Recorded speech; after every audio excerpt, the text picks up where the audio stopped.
Greetings, and thank you for joining us yet again for another video. Uh, I guess April is the month of Aries energy and just uh, asserting more videos, I guess. In the last video, we really were happy to see that a world leader such as President Gustavo Petro of Colombia was able to stand before the world court, shall we say, at the UN and actually say that how do you put it? Black-skinned people were of ancestral legacy. I'm still wishing I was a fly on the wall to see the faces of the Africans at the UN when President Petro said what he said. He did not say that Americans were from Africa. He said we were ancestrally American for thousands of years.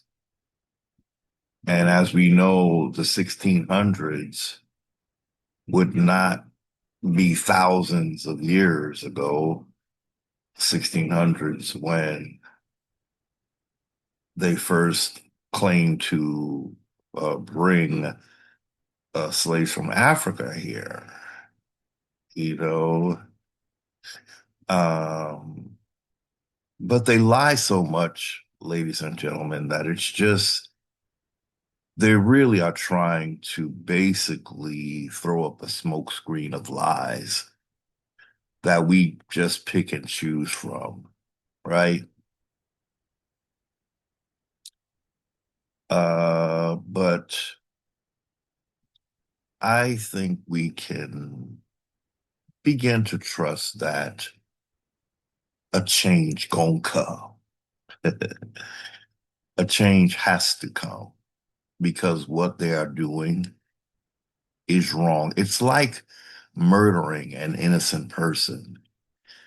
I just don't see how divine providence allows that to continue.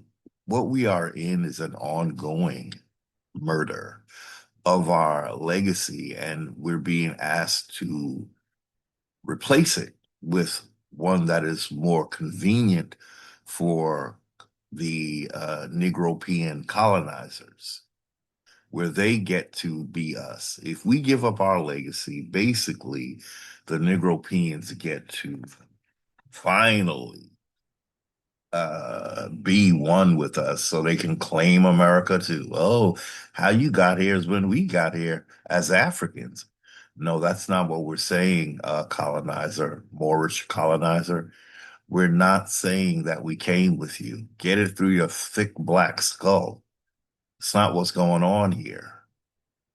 It's not our fault that you claimed Africa. That's on you. So I don't have to pay for your folly. I don't have to pay for your deception. You do. And unfortunately, he really does need American Indians. Colonizer needs American Indians to give up their birthright so that colonizer can once and for all say that we all came at the same time from Africa as quote unquote blacks. You have treated me far too disgracefully for me to desire to have you share my birthright as an American. So, no, you will be condemned to the Africa that you chose. You see, that's the thing. That's the key here, ladies and gentlemen.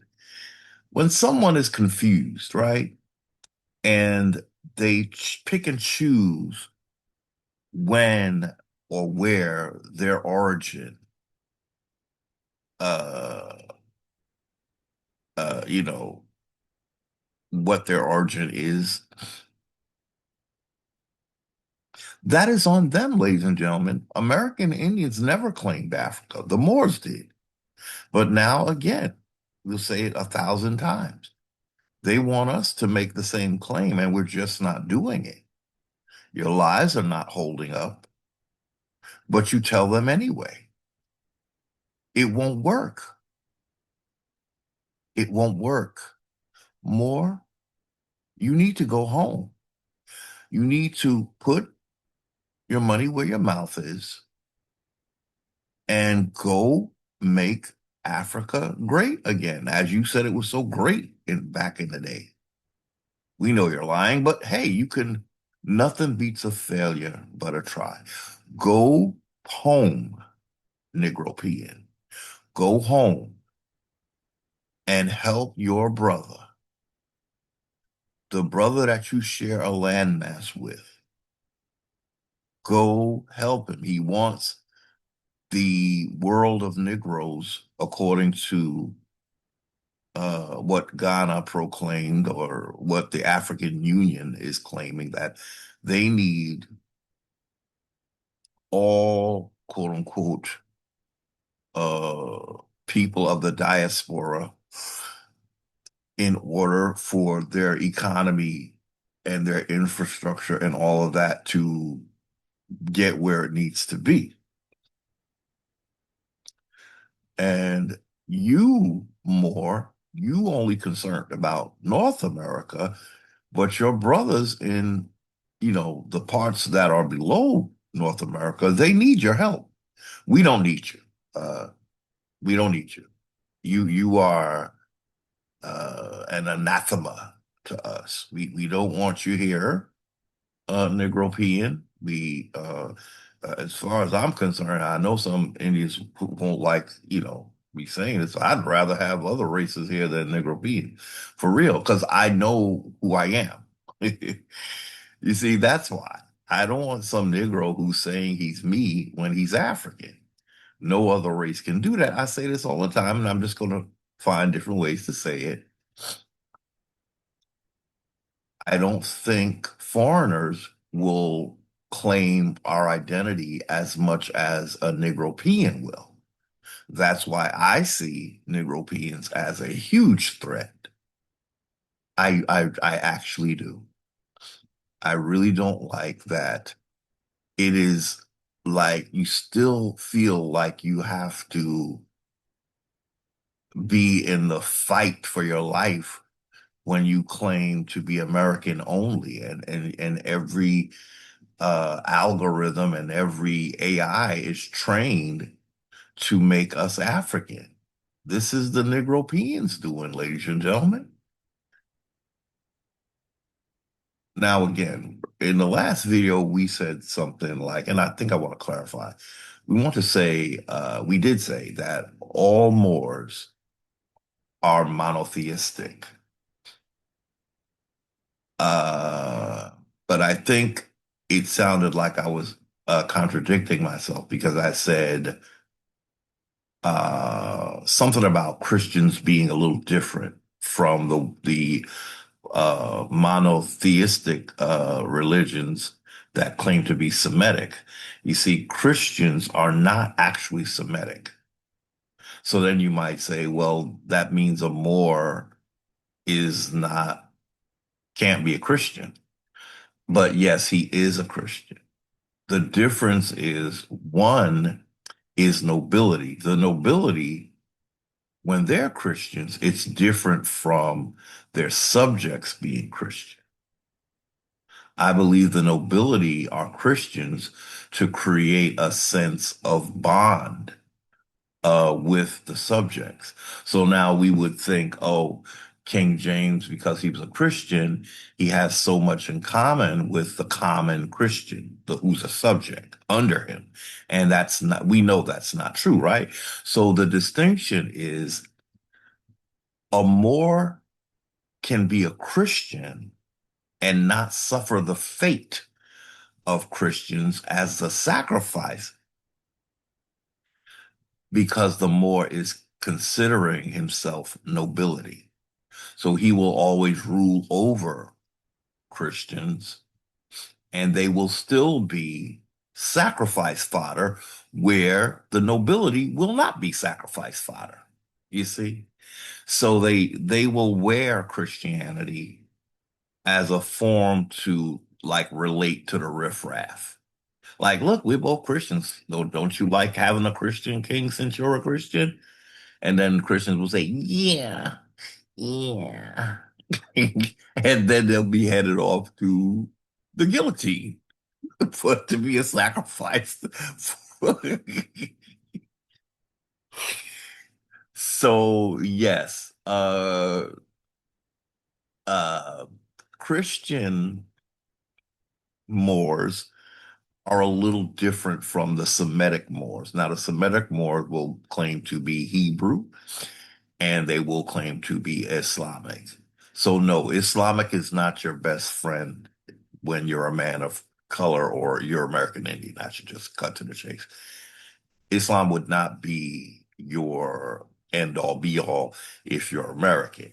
Because what Islam is doing is basically having you change your name to more Eastern Islamic name. So that's a direct genocide of who you are. Okay. You changing your name, you're going against your ancestors. You're tying yourself to a Semitic people and you're being flattered every step of the way. You probably got affiliated with Islam in prison. So that's an example of an American Indian having to be imprisoned in order to have him in a vulnerable place to accept a foreign religion. To Americans, Islam is foreign. Okay. So, no, we were not Islamic. We were not Christian. We were not Hebrew here in Americas. In fact, we were called heathen. I will say it until I am blue in the face. I will always say it. We just have to remember because when you're being gaslit and lied to, it's very hard to recall, you have to keep it abreast, So today it is an early morning video, so we have our limits when we have to leave, but it's very early, so we have, it's like, basically 2:30 in the morning. And I'm only doing this late because I intended to do it earlier, but I didn't. So, what I hope to do is to revisit that article we read that talked about basically it was it was the article dealing with President Gustavo Petro of Colombia, but the author who was a whole Moor.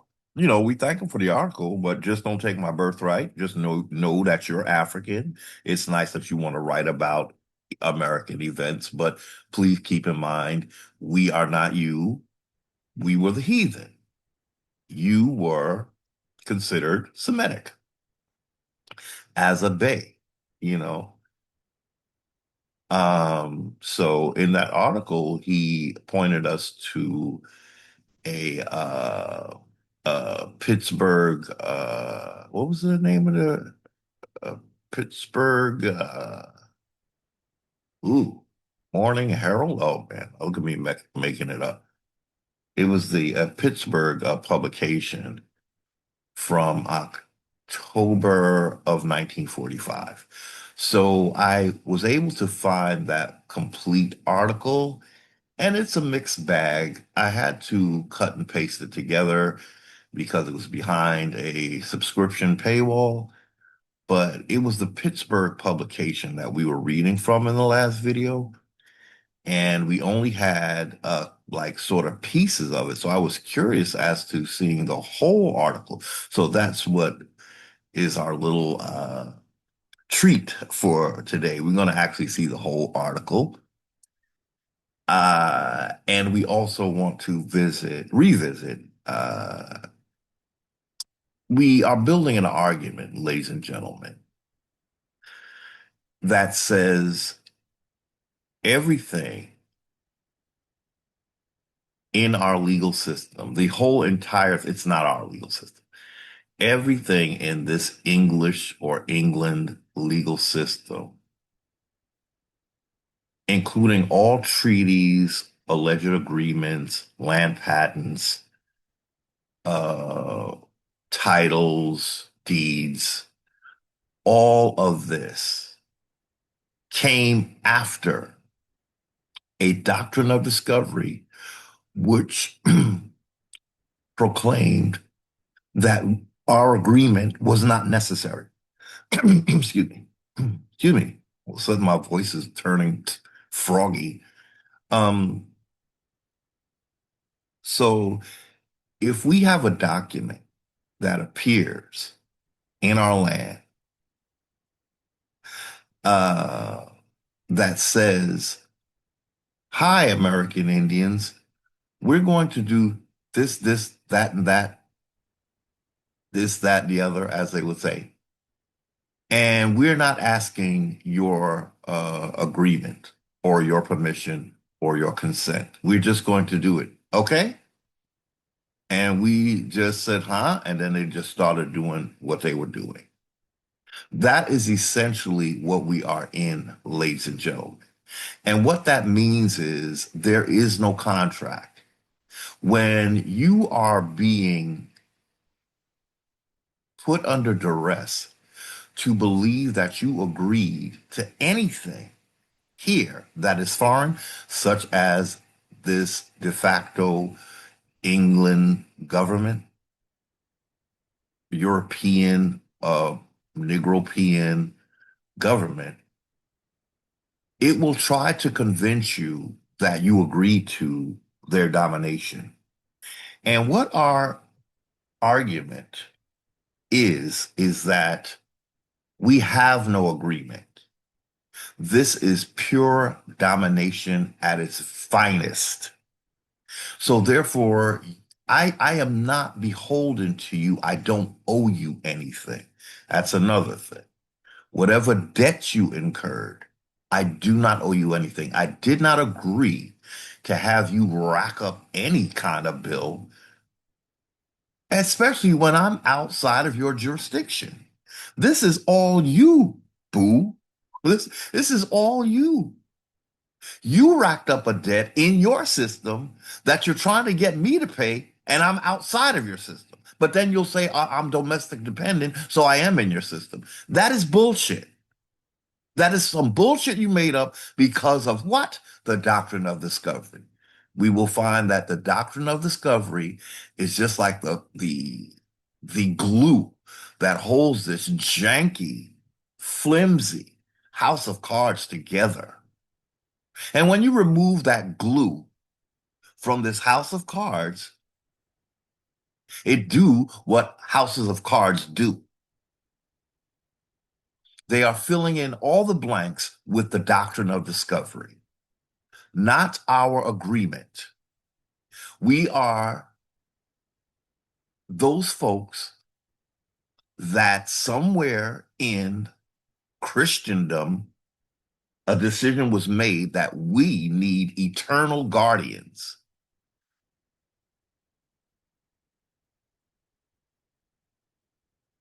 Okay? That is incorrect. So let's see if we can jump to, okay, so wait a minute. You know something? Uh, the last time I tried to show you guys my ID. Remember that the mysterious ID that I spoke about and never showed you because it happened to be the same video where I mentioned something about the Rona, and then my video was struck down, and I you never saw my little ID. Well, I have one side of my ID. Let's just show you real quickly, and then we'll go to the document because I never got to show this. Wait a minute. Wait a minute. So this is what we're going to read, ladies and gentlemen. But I just told this. Wait, stop. Yeah. Let's try it again. I just picked my, wait a minute. Did it disappear? It disappeared, ladies and gentlemen. You can't see it, but I had a bunch of choices to choose from. One of them was my ID, and now it's gone. Okay. I don't know how that happened. Don't know how that happened. Let me see. Seven? No. So sorry, ladies and gentlemen. You can't see my screen, but when I go to share my screen, it shows me a bunch of different items I can share. One of them was my ID, and I thought I clicked on it, but I guess I didn't. And it went straight to, okay, and now I can't see my ID. Okay. So now, of course, I will have to do that another time. It was just the general layout of one side of my ID that I created, and that's what we will be doing in our system, creating our own ID, American first, original first contact American ID. Okay, okay. So I had asked ChatGPT a question. Were there treaties or any agreements before the doctrine of discovery? And the answer, ChatGPT says the short answer. I wish it would just, not make multiple. It started doing something like I'm going to joke for a bit. ChatGPT started giving me two answers to one question, yo, and I really thought, how dubious can it be? And then asked me which answer do I like. It's like so. It's almost like saying, I'm going to make you feel like you chose this answer, not me. And I'm like, you know what? Um, anyway,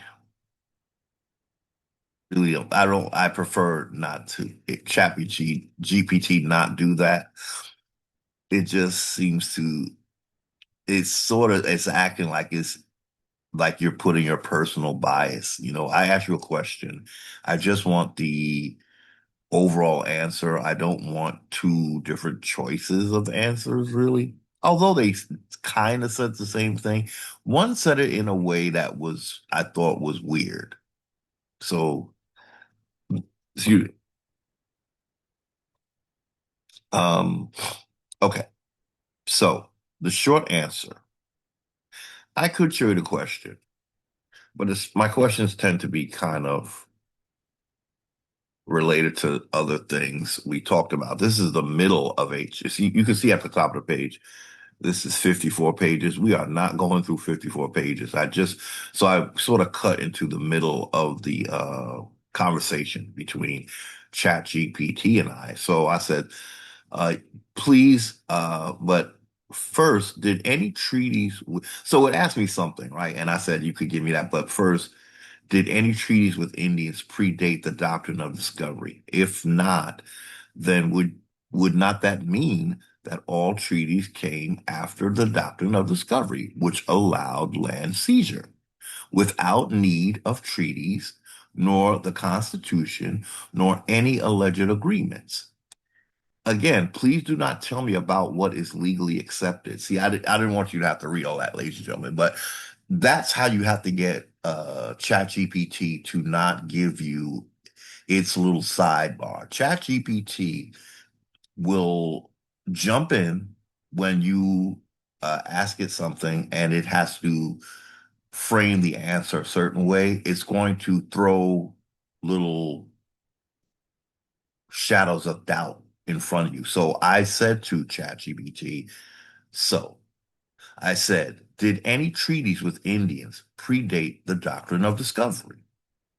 Right? If not, if there were no treaties before the doctrine of discovery, then wouldn't that mean that all treaties came after the doctrine of discovery, which allowed land seizure without need of treaties, of constitutions, or any constitutions, nor any agreements? Meaning American Indians didn't have to agree it was going to happen, right? Because of the doctrine of discovery. And so I cautioned ChatGPT again, please do not tell me about what is legally accepted. Let's stick to how the power to dominate Indians came about with no sidebar on what is generally accepted. It likes to tell you, well, most people feel that this was an agreement. And no flimsy argument to justify seizure of the lands of a people. Thank you. So sometimes you really have to reel ChatGPT in because it's programmed to uh, go against certain narratives, shall we say. So ChatGPT said, short answer, no. There are no treaties between European powers and indigenous nations in the Americas that predate the doctrine of discovery. Right there, ladies and gentlemen, that's really all we need to know. That it's time to get out in a peaceful, civil manner. We are exiting this oppressive, deceptive system that we did not invite here. The doctrine, mid 1400s, papal bulls, comes before sustained European contact and before any recorded treaties in North America. So, yes, all such treaties came afterwards. What does that mean, ladies and gentlemen? Our agreement is non existent. In the face of the doctrine of discovery, we must understand that this system will have us thinking that treaties are really legitimate. How can they be? If I come to you, ladies and gentlemen, with a piece of paper and it's a treaty, I'm saying, let's agree to this, and you sign it, but I already knew that your land was mine. Tell me, was there any necessary reason?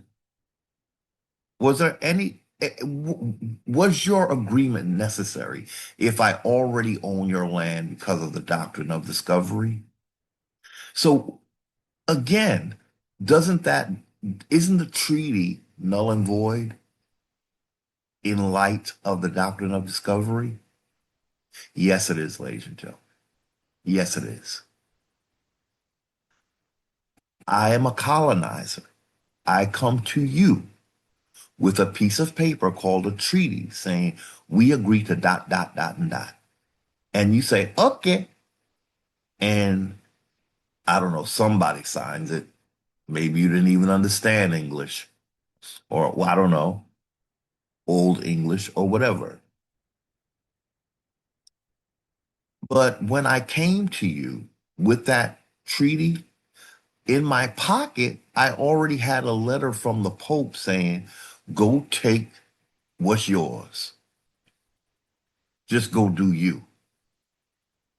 So that's what got me to stand in front of you as an American Indian talking about, can we do a treaty? Because you got nice land and I could use some of this. Maybe we could go into business together.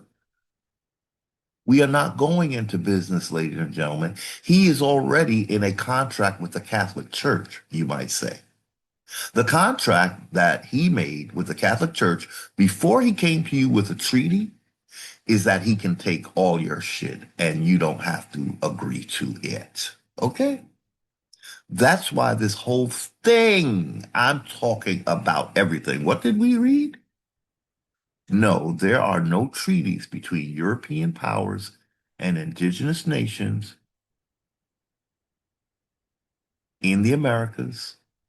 I really don't like the word indigenous, but we'll go with it for now.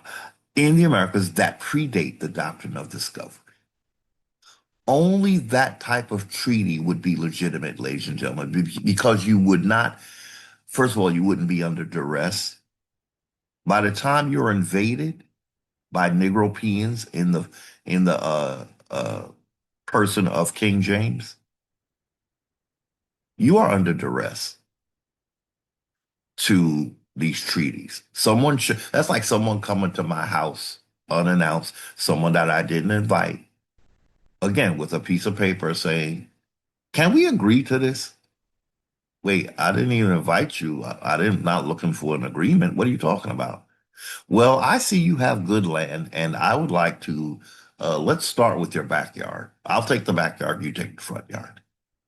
Meanwhile, even after we agree to that, he knows that my whole house is his, the front and the backyard, sides, all of that, because of the doctrine of discovery. I'm trying to let you see, ladies and gentlemen, there is no agreement between you as an American Indian and anything in this federal, state, international de facto system. There is no agreement. You were taken over. Again, the only agreement is the one between colonizers and the Catholic Church. They agree that they can come and take what belongs to you. And that will actually be God, their God's will for you to be eternally stolen from. And nobody ever catches a clue that this is theft. Well, we will always give the Catholic Church credit for repudiating the doctrine of discovery, but it repudiates a doctrine and there's more work to be done. And that work has to be just like President Gustave Petro said, it is the ancestral black-skinned people who can make a change. He said that in that speech at the United Nations in 2025 before the world stage. American Indians, you had a Spanish man tell his buddies in the United Nations that you are the ancestral people of the Americas, you quote unquote black skin. Was his skin black? No. So who was he talking about? He was talking about the alleged Negroes in the Americas. What kind of God would find it okay for any people to continuously lie on who was here in their homeland before his disciples came with all this deception to say that we were not here? What kind of God would co-sign on that, y'all? I think it would be a satanic God. I really do. Now, it's definitely not a God of truth and honor, right? If you're going to lie on a people eternally and just hold on to that lie as if it can magically turn into the truth, you cannot be anything but satanic. That's a lying deity, ladies and gentlemen. That's a lying deity, ladies and gentlemen, that your Moors are clinging to.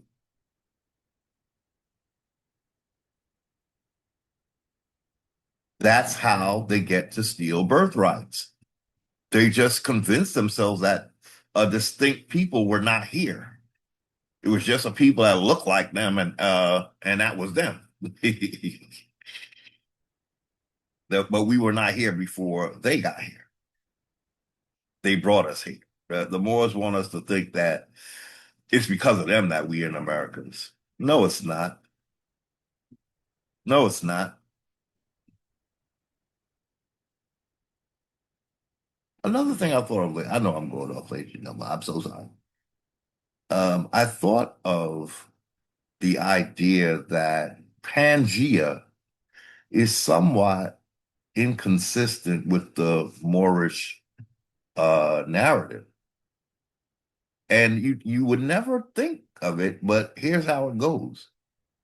So at their most desperate, a Negropean Moor will say that we were once joined to Africa, right? But you have to ask yourself,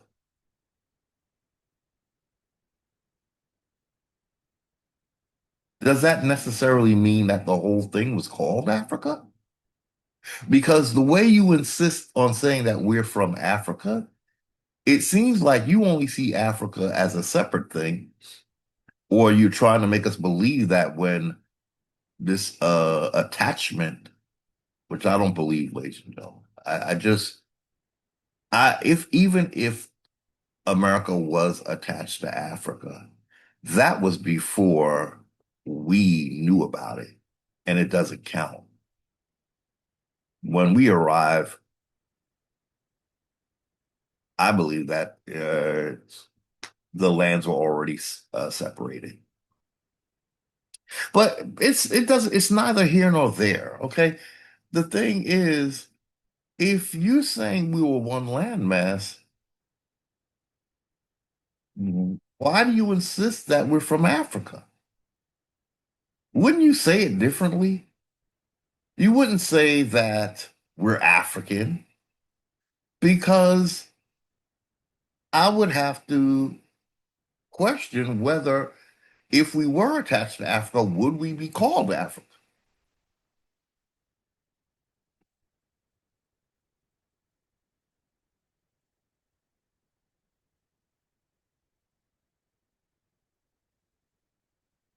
Africa before Pangea? Was the whole world called Africa? It just there's just something off. And we know it's off because it's a lie. But I'm just saying, if we were one, why are you so invested in Africa?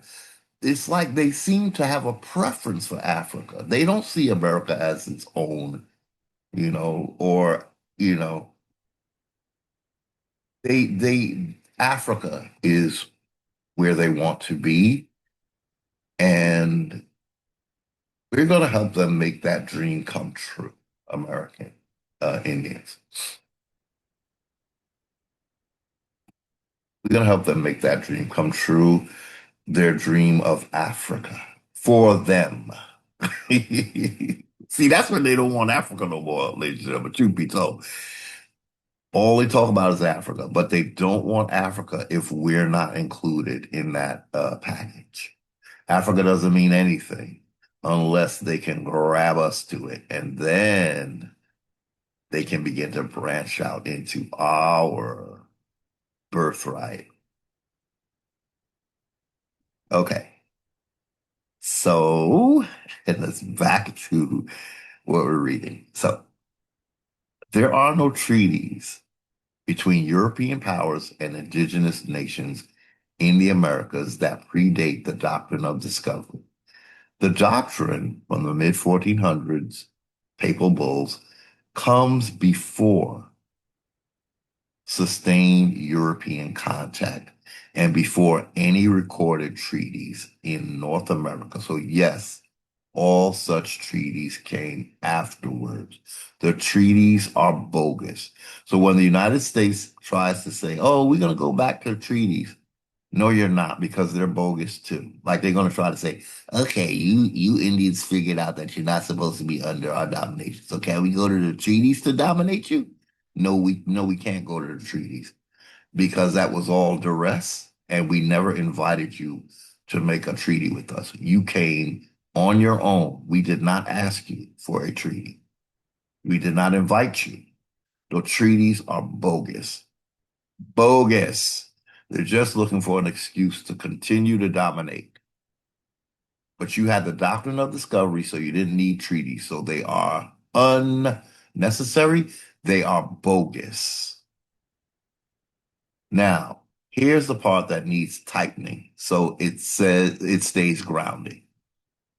ChatGPT always try to act like it going to tighten you up and go get you right because you ain't quite there yet. So ChatGPT gonna fix it for you. Just like colonizer. But she was okay this time. So she's saying that this automatically means treaties were unnecessary. So let's read that again. Now, here's the part that needs tightening so it stays grounded. Saying that this automatically means treaties were unnecessary or irrelevant overstates things. There she go. The historical record shows something a bit more complex and more revealing about how power actually worked. Well, this time I agreed with her assessment. So let's go. Sequence of power, straight timeline logic. One, the doctrine of discovery comes first. No consent required. No agreement required. Okay. I recently heard something, ladies and gentlemen, about consent. It seems like after I did my video, the first video I did on no consent, something came up in my reality saying, oh, well, consent is not really agreement. It's just they redefine consent, if you ask me. So now I think we have to replace consent with agreement because they're trying to say consent doesn't necessarily mean you agree.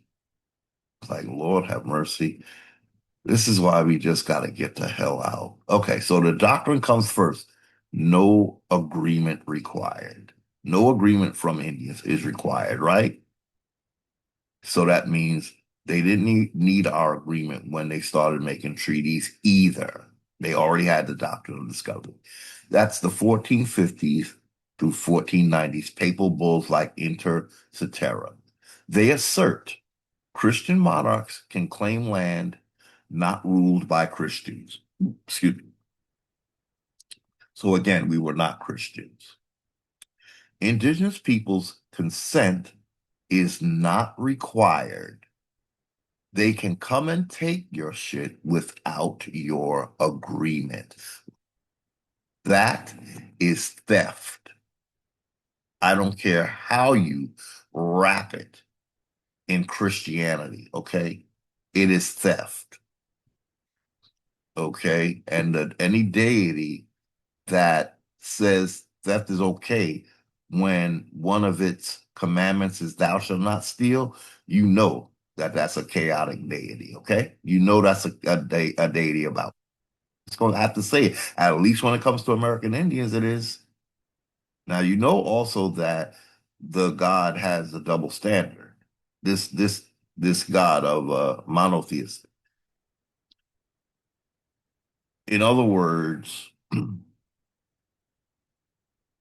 generally speaking, when the deity says, thou shalt not steal or thou shalt not kill, my understanding, ladies and gentlemen, you could go do your own research. My understanding, and it's pretty solidly based on what I've seen, is that what the deity really means is Semitic people shall not steal from each other. You Semitic people shall not kill each other.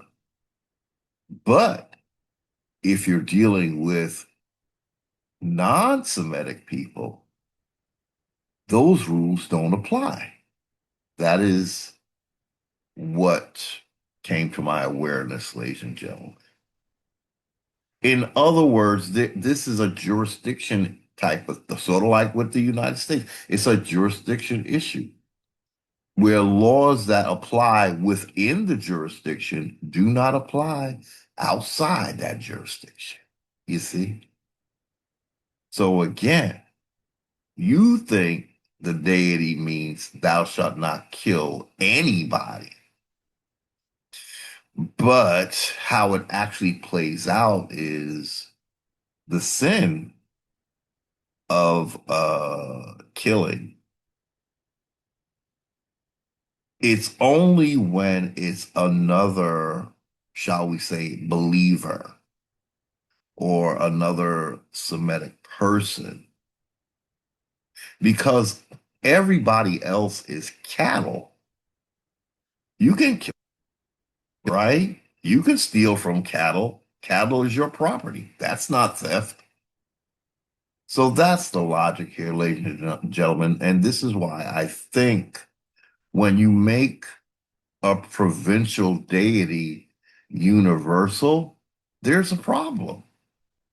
The deity that monotheism is dealing with was a local deity. He was not a universal deity, uh, according to uh, general consensus. This deity was a local deity. So his laws were for that locale, not universal. A universal deity, okay, let's like a universal deity like I would say Ra is universal from what I know of Ra. Ra is he represents basically the sun.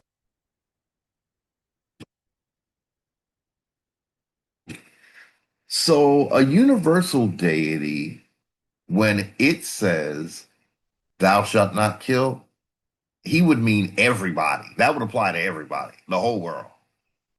But when a local deity says thou shalt not kill, he's only talking about the people in his borough, in his township. Because again, everybody else is cattle outside of the township, right? That's the idea here. Now, again, ladies and gentlemen, people are entitled to believe what they want, but it's not fair to have it both ways to say your deity is universal, but his main laws only apply within the community of the believers. So when y'all say thou shalt not kill, it's not really applying to the outer world. It's only applying to the community. So that means someone in the community can kill someone outside of the community, and it's not a sin.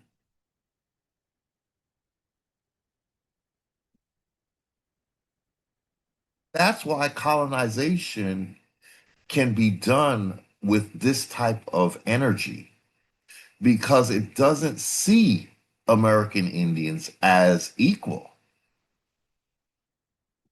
That's why they come up with stuff like domestic dependent when the truth is, no, we're not domestic dependent. We're just as sovereign as you when we're not under your jurisdiction. When you come along with a very local type of mentality, then you make me subservient to you. And you don't give a darn about me because I'm not part of your religion. I am something to be conquered by your deity. I am not a person in the sense that you are a person. So this is the problem with Moors, ladies and gentlemen. Everything we just talked about, The Moor would fall into the category of that local type of spiritual system where it's a little club. So outside of the club, you are up for elimination. Inside the club, you get to be.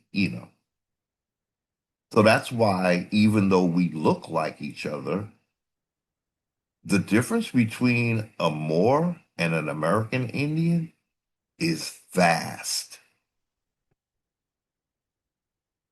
They see you as an outsider, ladies and gentlemen. That's why they push so hard for you to accept them. They keep telling you that you are them. Why? Why do you protest so much? Because you know there's a difference. You can only accept me in your club. If I'm not in your club, I'm your worst enemy, and I have a birthright that you intend to steal. You are the antagonist, North African Moor.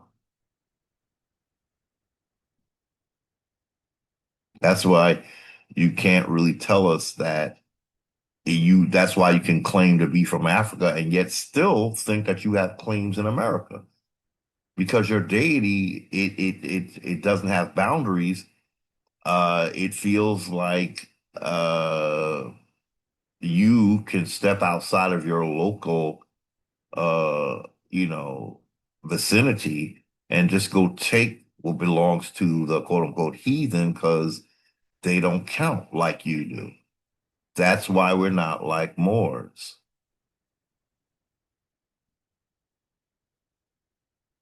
We didn't go to the Moorish world and say, this is ours. We're not interested because our gods provided for us. I don't know what the Moors deities is doing with them, except telling them to go get yours because you don't got nothing here. I provided for the heathen. I just didn't provide for you. So you got to go take what belongs to the heathen. Okay, so let's get back to the reading. How about that? They assert Christian monarchs can claim lands not ruled by Christians. Indigenous peoples' consent or agreement is not required. This creates a top-down claim of ultimate authority. That's what Amor is bringing, ladies and gentlemen, a top-down claim of ultimate authority. At this stage, power is claimed unilaterally, not negotiated. There are no negotiations, so there's no contract necessary. Unilateral means one-sided, one party speaking for all other.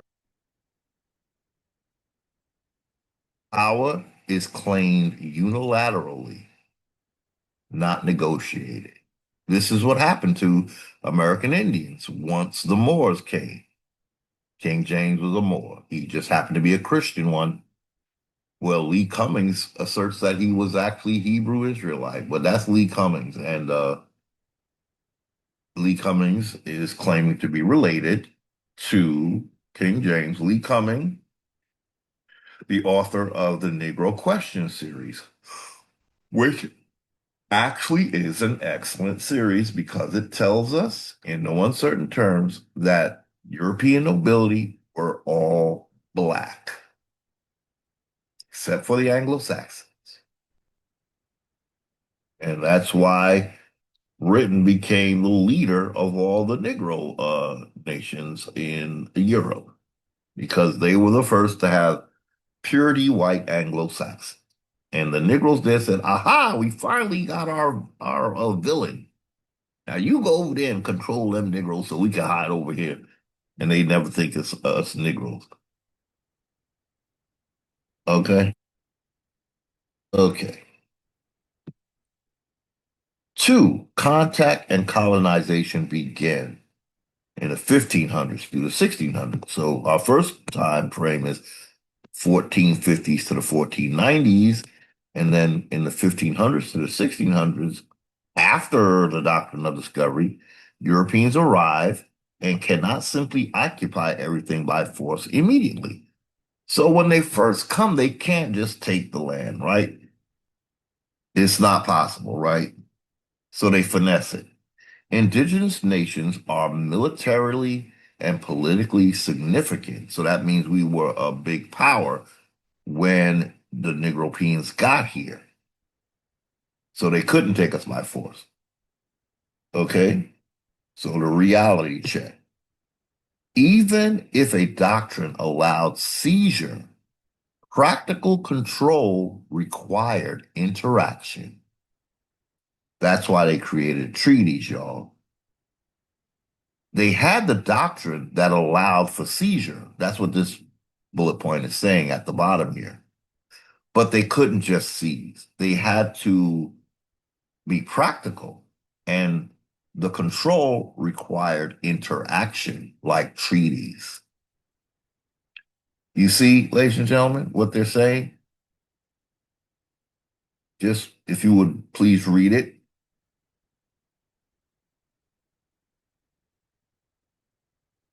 So again, Europeans arrive and cannot simply occupy everything by force. They are outnumbered.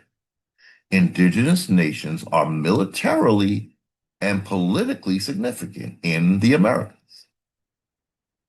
So there's the reality check.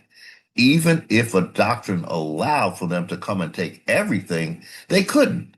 It required practical control and interaction. Okay. Treaties emerge. So now the treaties come because they can't just take everything. You see? That's the 1600s to the 1700s. They can't just overtake you, American Indians. So that's when the treaties become the first prop. They are totally invalid because they have the doctrine of discovery. They're just doing it because practical control required interaction. So they had to interact with us, pretend that they're interacting with us. And treaties emerge in the 1600s to the 1700s. European powers begin making treaties with tribes because they have to seem like they're making nice. But our agreement was not required. Why, if they didn't need to? So the European powers began making treaties with tribes. But why did they do that if they didn't need to? Pay attention, ladies and gentlemen, and please listen to the answer to this question to understand that this is all play, okay? So why did they make treaties with tribes if they didn't need to? Because they lacked total control on the ground. They didn't need your agreement. They just lacked control on the ground. Treaties were tools to secure alliances. So they were to fool you into thinking that you were in alliance because there were too many of you American Indians for them to just take over like they wanted to. Avoid war. Treaties were tools to avoid war when they about to take all your shit. Treaties were a tool to legitimize claims against rival Europeans. So the treaties was more for other Europeans than it was for American Indians, you see? They could tell other Europeans, see, look, we got here first. So we made an agreement with that. It wasn't an agreement. In fact, if they knew better, they would know that that was bullshit too. The other Europeans would say, oh, come on, I know that you're using the doctrine of discovery on these Negroes. Don't try to play me. So the doctrine equals claimed ultimate title. They did not need a treaty, ladies and gentlemen, because the doctrine of discovery equals claimed I'm sorry, title. They already had title, ladies and gentlemen, with the doctrine of discovery. They didn't need any agreement from you. When they came, they were coming to take what they felt was theirs, not to agree with you, okay? That's why we can argue against this legal system that is not our legal system, that forget the treaties, yo. Just forget them. Give us back our land. Give us back our land. Uh, Erase any imagined debts that you are putting on any American Indians back, and you will have to duke it out with your citizens as to how that debt is going to get paid. In the meantime, American Indians are owed. After you finish paying each other, come on and give it to daddy. Come on and give it all to daddy. Okay. All righty. So, treaties, listen, ladies and gentlemen, treaties equals practical negotiation to make that claim workable. The claim was ultimate title that colonizer had without your American consent. So the treaties were just a practical negotiation to make that claim workable. It was all about a claim they already had without your consent, American Indian. And the treaties were laughable. The one we read, I just couldn't believe that an Indian would agree to that because it had the Indian paying tribute. So on top of that, it still made a fool of American Indians. In other words, the according to them, the doctrine of discovery already made our land theirs. The treaty was just a way to make us pay tribute after they took our land. Basically, that's the only other practical use of a treaty. It obligates an American Indian to it obligates an American Indian to be subservient to colonizer after he already claimed your land as his with the doctrine of discovery and without your agreement. Four, West inherits both ideas in the late 1700s to 1800s. The doctrine of discovery and the treaties. So they take both of these janky ideas and make it their legal system. After independence, the U.S. continues treaty making, also adopts the doctrine legally. So they adopted the doctrine of discovery. That was a huge mistake, ladies and gentlemen, in Johnson versus McIntosh. So they have gone now outside of the Constitution to the doctrine of discovery. That is why American Indians are pulling out completely. We're not asking for a like this sort of what do you call it? We don't want the ward guardian relationship. We want all of our land back, and we would like all foreign dominating to just go back to where they came from, and they can have whatever they want over there.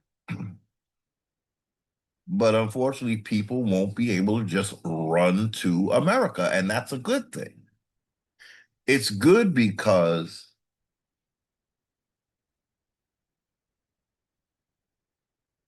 it's good because it will encourage people to fight for their birthrights in their homeland instead of escaping and trying to escape their issue. If they have an issue in their homeland, they really need to solve it because that is the only home that they really have.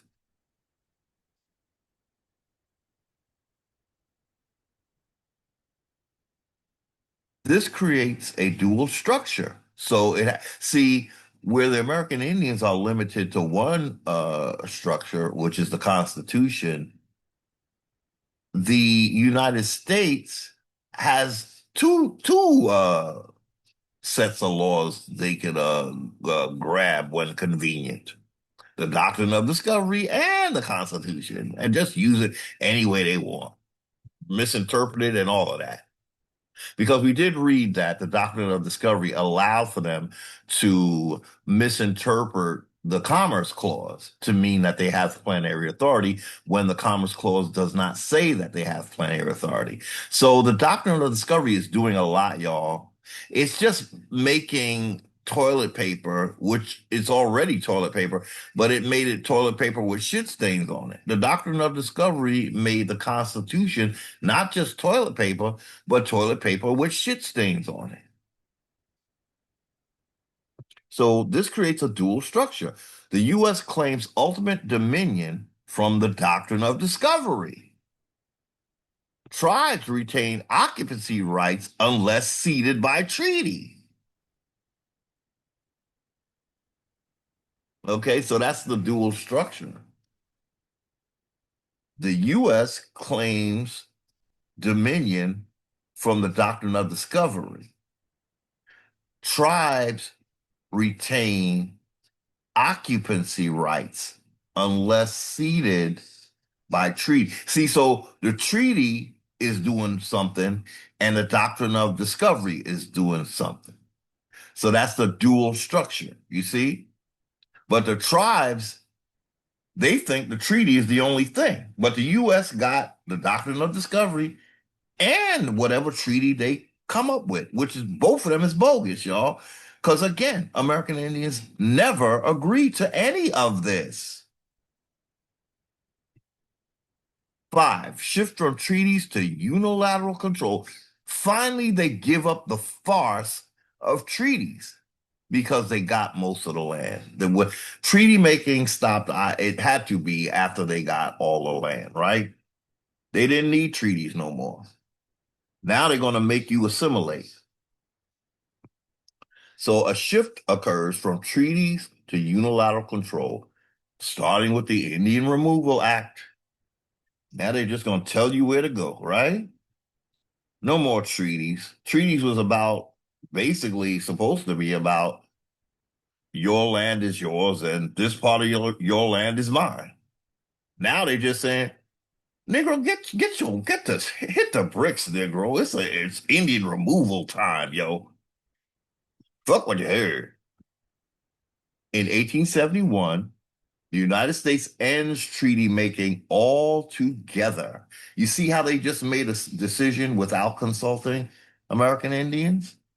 That they were in Doctrine of Discovery mode. You see, they overrode the treaty with the Doctrine of Discovery, just like they override the Constitution with the Doctrine of Discovery. This is why we're calling fraud. This is why we are ending this imagined agreement. It never was to begin with. We were always supposed to be outside of the jurisdiction of the United States. But they had it where even if we were outside, they can claim some kind of dominion because of the Doctrine of Discovery. This is some bullshit, ladies and gentlemen. It is just pure bullshit. The Doctrine of Discovery, again, it just lets them move anywhere they want and break any alleged agreements that you thought you had because you didn't have any. When they had the Doctrine of Discovery, ladies and gentlemen, that was all they truly went by. They didn't go by no treaty. They didn't go by no damn constitution. At this point, the government acts increasingly without needing agreements because they never did need them from the beginning. It was a strategic thing when they were lacking the power to overtake us. But as they grew and grew and grew and grew, then they just got rid of the farce of treaty making. They knew this land was theirs. You just didn't know, American Indian. Power becomes more openly unilateral. So before it was covertly unilateral. We didn't know that the United States had all this power until they got the land, and then power becomes more openly unilateral. Now they're telling us where to go. Move over there. Indian removal in 1830. The Indian Removal Act was in 1830. It started in 1830. So that was a key to figuring out what Indians you were. If you go to the 1880 census, that is the census that tells you where the parents of your ancestors on that census were born. And so that will take you approximately to right before Indian removal. And so if that census, if you wherever your people were said to be from on that census, especially the parents of those people in the last columns on the far right, there's a column for the birthplace of the mother and the birthplace of the father. And if they were in the same place where your people are on that census, that is most likely where your tribe was, because it would bring you before 1830, just about before 1830. And that means that's where you were for Indian removal. Okay. Your core question reframed precisely. Okay, so here's ChatGPT doing her thing, gotta try to make it like she's correcting you. You asked, if all treaties came after the doctrine of discovery, doesn't that mean land seizure didn't require treaties? Here's the grounded answer. Yes, the doctrine asserted a right to claim land without indigenous consent or agreement. But no, treaties were not meaningless. Yeah, they had us giving, paying tribute to the colonizer. So that meant something to them, not to us. But let's see what ChatGPT says. They were strategic tools. See, that's what a treaty was. A strategic tool, not legal necessity. This is saying that treaties were not really legal, y'all. Okay? It wasn't a legal, it was a tool. It wasn't a legal necessity because what? The doctrine of discovery was the legal necessity. So let's read that again. Yes, the doctrine of discovery asserted a right to seize land without indigenous approval or agreement. But no, treaties were not just meaningless, they were strategic tools, not legal necessities. They were not necessary, ladies and gentlemen. ChatGPT confirmed what we said.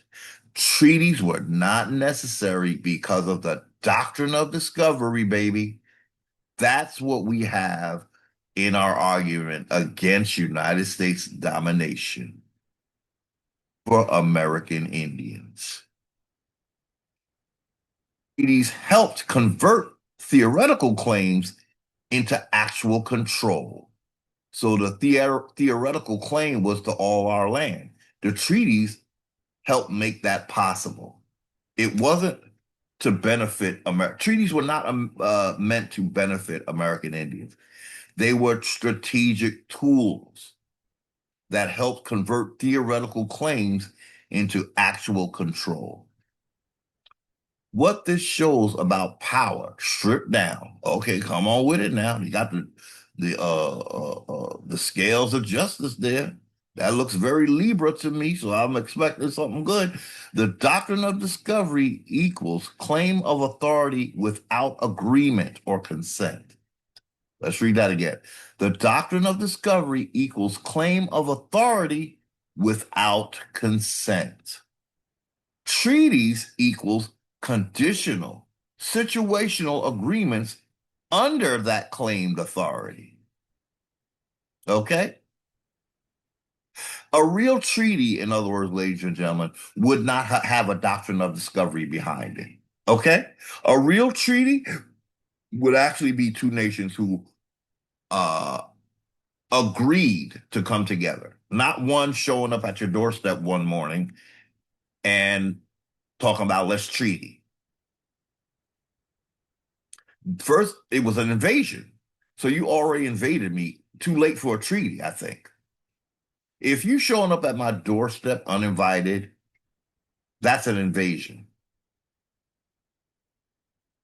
That's an invasion.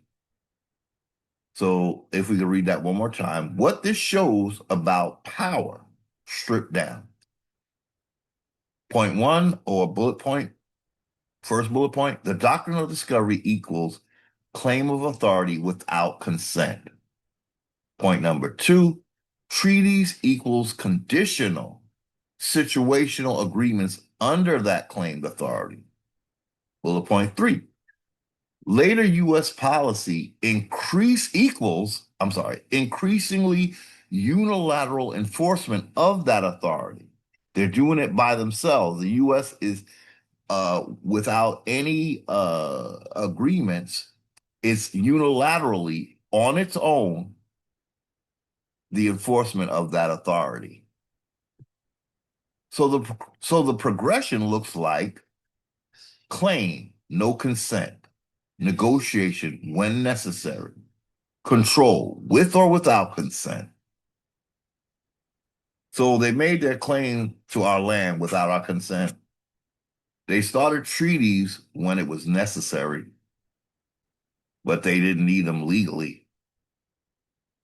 And they controlled us with or without our consent. Well, that means it was without our consent. If they could do it with or without our consent, that adds up to no consent necessary. You see, bottom line, direct and unvarnished. ChatGPT is so dramatic. There were no treaties before the doctrine of discovery. The doctrine did depend on treaties, constitutions, or indigenous uh, uh, pretense of consent to assert authority. The treaties was just a means to domination ends. However, in practice, treaties were used when power was not yet absolute. We can read that again. Treaties were used when power was not yet absolute. So when colonizer didn't have absolute power, he relied on treaties to keep Indians from acting up.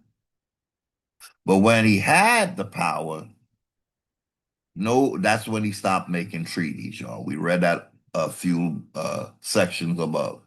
The United States ended treaty making. It was it 1871? I believe it was. Yeah. 1871, right here. Us ends treaty making altogether.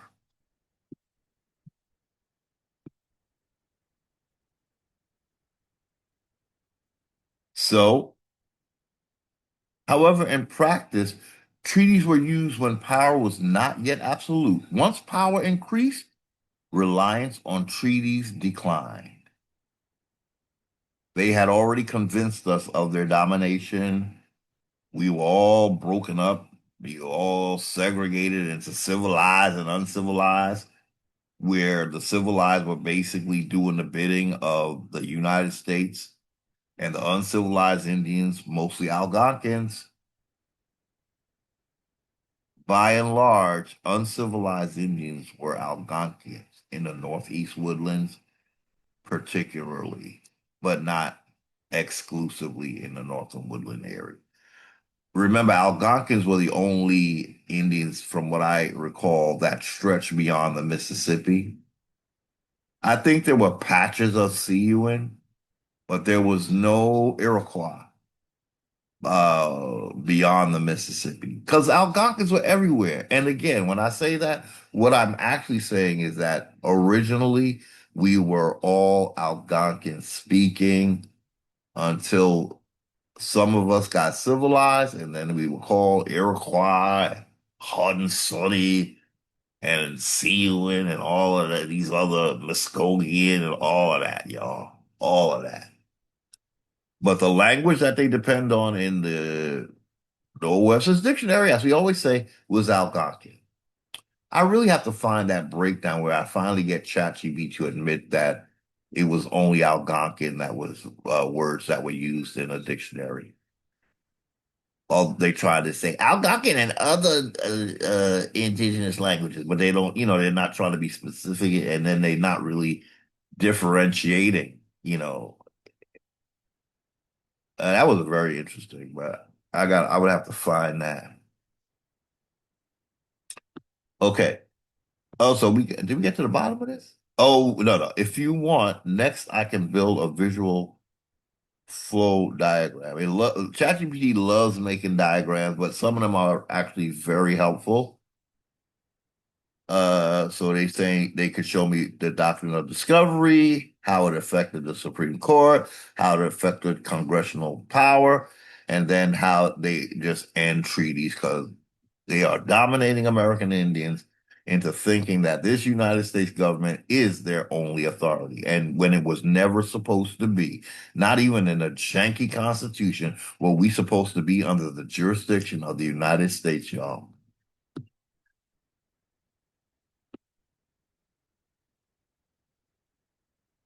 Impose citizenship. Uh, said yes. So I said yes to the chart.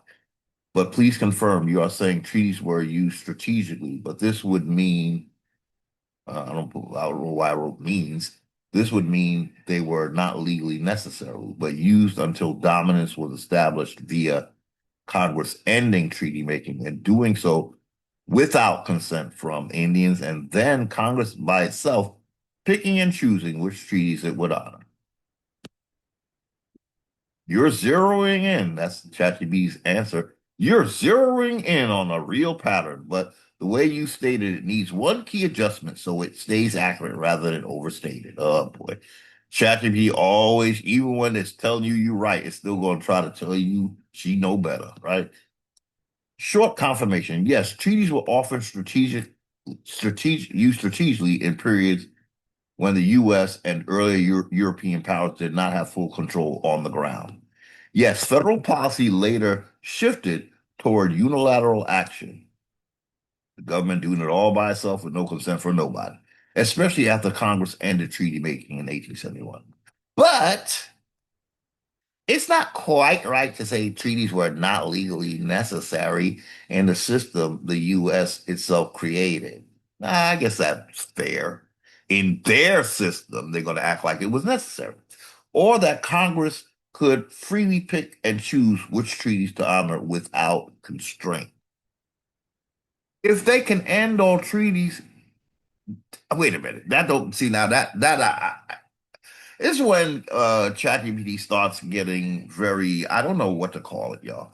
But here's the thing. Here's the thing. Let's try to use uh real life common sense and not artificial intelligence. If Congress ends all treaties, ladies and gentlemen, wouldn't that automatically mean that any that exists they are choosing to uphold? Now, mind you, all of them happened after the doctrine of discovery, so none of them are legitimate. This is where I disagree with ChatGPT, ladies and gentlemen. They saying that Congress could it, it's not quite right to say with okay. So they're saying that Congress could not freely pick and choose which treaties to honor without constraint. They had unilateral power. You just told me that. So let's see what they say. Let me show you the clean factual structure without dressing it up. Oh, please. You don't know how to not dress it up. Okay. Uh,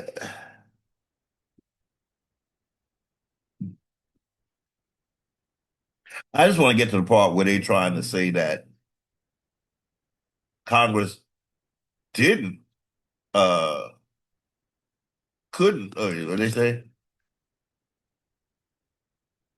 Couldn't pick, couldn't pick and choose which treaties. Because I'm thinking they could do whatever the hell they want with the doctrine of discovery, and they can't.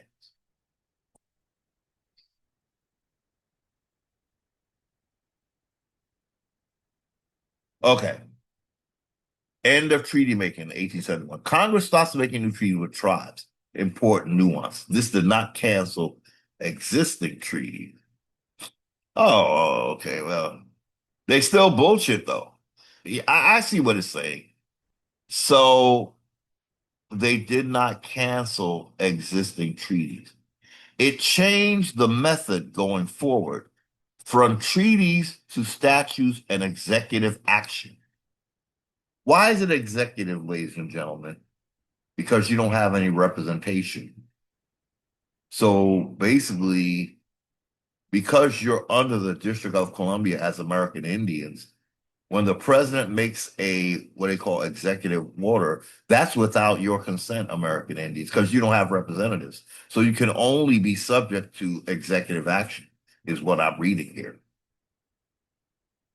Because you didn't have Congress representing you. You got to understand that. This is true of even Native Americans.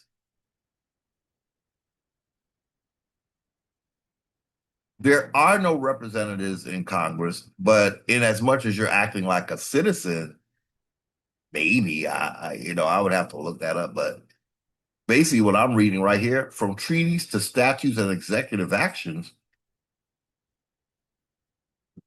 Well, I guess the statute. See, once you become a United States citizen, you are subject to these codes, rules, or regulations and statutes. But I'm still not seeing necessarily where your representation is coming.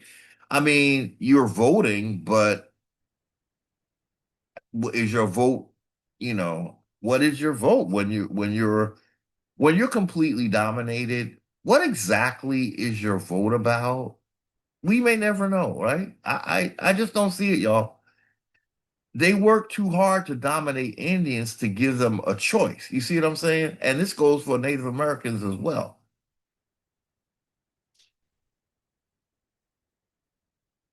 Um, if they're letting you into the system, trust and believe it's because the system is rigged. You are not going to win as anything even masquerading as an American Indian. You're just not going to win. You've got to stand on your sovereignty and not what they call domestic dependence.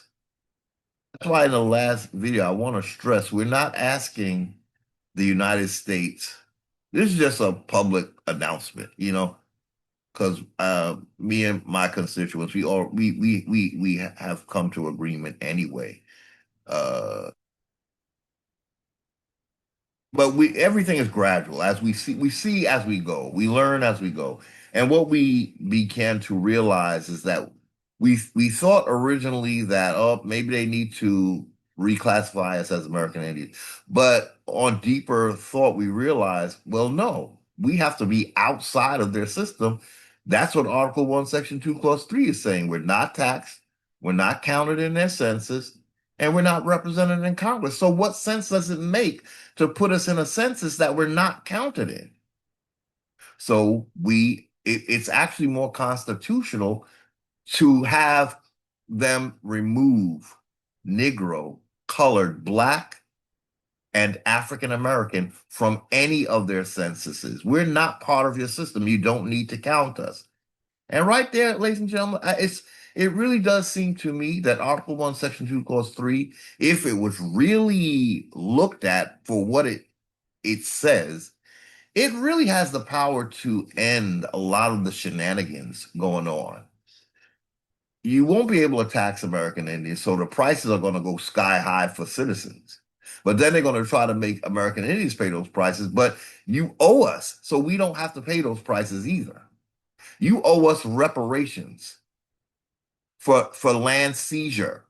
Years of you 200 years of using our land without us getting properly compensated. We don't owe you anything, and we're not going to be paying your inflated prices after you stop taxing us. This is all going to end up falling on the citizens, ladies and gentlemen. And maybe that is what a citizen needs to really take their fight to their homeland where it belongs. None of this is bad, ladies and gentlemen. It's a much needed fix for the entire world. You can't run away from a problem in your homeland and think that your work is done. If you want to make the world a better place, start at your home. Start in your home. Don't run to another form of slavery and just settle for it and make it all about money. Then become a slave to that almighty, not so great and not so almighty, actually, dollar. It's just a debt note, ladies and gentlemen. Looks like the more debt note you have, the more debt you're in. It seems to me is what the logic is. If that's a debt note and you have millions of them, isn't that millions of debt? All this thing is so backward. It's like everything is a damn psyop when you're under unjust, unlawful, unprecedented, ungodly, at least benevolent God's domination. And again, this all traces back to the Negropean. The first state was created by a Negropean, not a white man. The state is where all this shenanigans begins. And the state is sitting on top of my ancestral land. Therefore, I do not have to concede to any state. I am standing on my land, baby. And that's just facts. It's not a brag. It's a fight for my life and the lives of every other American Indian after me. This is no joke. This is not mere defiance for the sake of being defiant. Ain't nobody want to have to go through all this crap to have their own land.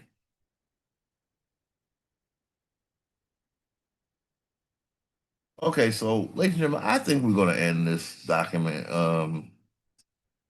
I get what they're saying that some treaties they can, but they're all bogus because they were all without agreement. So that's what I'm going to. That's how I'm going to tell you, ChatGPT. What's you got here?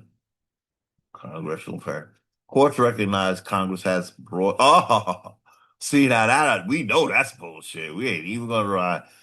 So wait.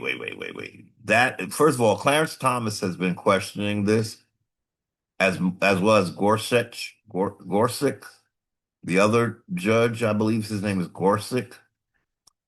They're questioning it, but they're not really doing anything about it. But they're questioning it is good enough. It's going to have to be American Indians, just like the president of Colombia said. Yeah, it's going to have to be us that push this forward. They're just going to sit back and say, "Oh, the Indians disappeared again," so we can continue doing what we're doing until Indians stand up and says, "No, we're here," and no, we are uh, also questioning the whole entire appearance of the Constitution in a peaceful, civil, lovely manner. So point number 6. Now they try to say important nuance. Congressional plenary power. Courts recognize Congress has broad authority over Indian affairs. Yeah, that's the Supreme Court. Again, they play ping pong between the states and the Supreme Court. But how do we not have representatives in Congress and they have broad authority over Indian affairs without representation. So you have taxation without representation, and you have this broad plenary authority without representation. Congress has literally taken the role of guardian. They feel you don't have to tell us how to govern you. We're gonna do it because we your guardians. We don't need you to tell us nothing. We're gonna do it this way, not your way. So courts recognize Congress has broad authority over Indian affairs. I guess you didn't see the repudiation of the doctrine of discovery. This leads to the ability to override or modify treaties, but not arbitrarily ignore them without legal consequences. What consequences does this government ever take? There are no consequences for Congress or, you know, there's no consequences. They got the doctrine of discovery. Where's consequence in that? There is none. God told us we could take your shit, and we are. The only consequence is that, oh, our God is gonna reward us with your land. Oh, come on, we gotta get off of this before we go too deep into la la foolish land. So again, we wanted to, yeah, this is, I just had this long, drawn out conversation with ChatGPT. I told you some of our arguments go over 100 pages, and I am not going to put you through that because there is really a horrible back and forth where ChatGPT is just fighting you the entire way. Okay, so I think we were thinking of looking at this. How many pages is this? I think we looked at this, right? No, I don't think we did. Okay, so this one was we were looking at the first repudiation, which is called sublimis deus. That was the repudiation that happened in 1537 before this one in 2023 by Pope Francis. So I asked ChatGPT, in light of Sublimis Deus 1537 repudiation, was anything done to free Indians from slavery? Well, we know the answer is no already, right? I think it wasn't promoted because there wasn't no social media back then. I think that's part of the reason. And we see how the government react to this new doctrine of discovery in 2023. Not a word said, right? So it was always left up to American Indians to make any changes. It's just that we needed the awakening because it's like the awakening was like what I guess the Christians will call a quickening or some sort of the soul. Okay, I don't know. But in light of Sublimis Deus, the first repudiation in 1537, I was just curious to see if anything was done. But although I know nothing was, because look at where we are today, right? And look at it's already been what 3 years since the wait 2003, 2023, 24, 25, going on 3 years since the last doctrine repudiation of the doctrine of discovery. So not much happens. I knew this. I just want to see what I could find. I knew nothing was done because of where we are today and the fact that there had to even be another repudiation. So we want to look this up because in the latest repudiation, they're saying that the Catholic Church been repudiated the doctrine of discovery back in 1537. And I was like, really? So let's see what the highlights of that first one were. So it says, yes, uh, something was done to free Indians. But the honest answer is some things were done in law and advocacy, but enforcement was inconsistent and often weak. That reminds me of the civil rights thing, where the civil rights bill happened, but then you had all that drama with Martin Luther King, and we talked about how American Indians were hosed down, the dogs were sicked on them, the canine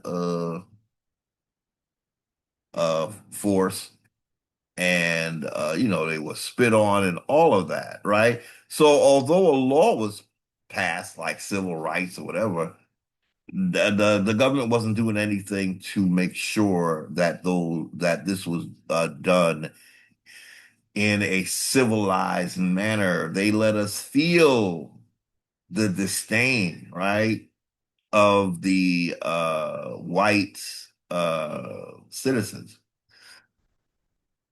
Excuse me.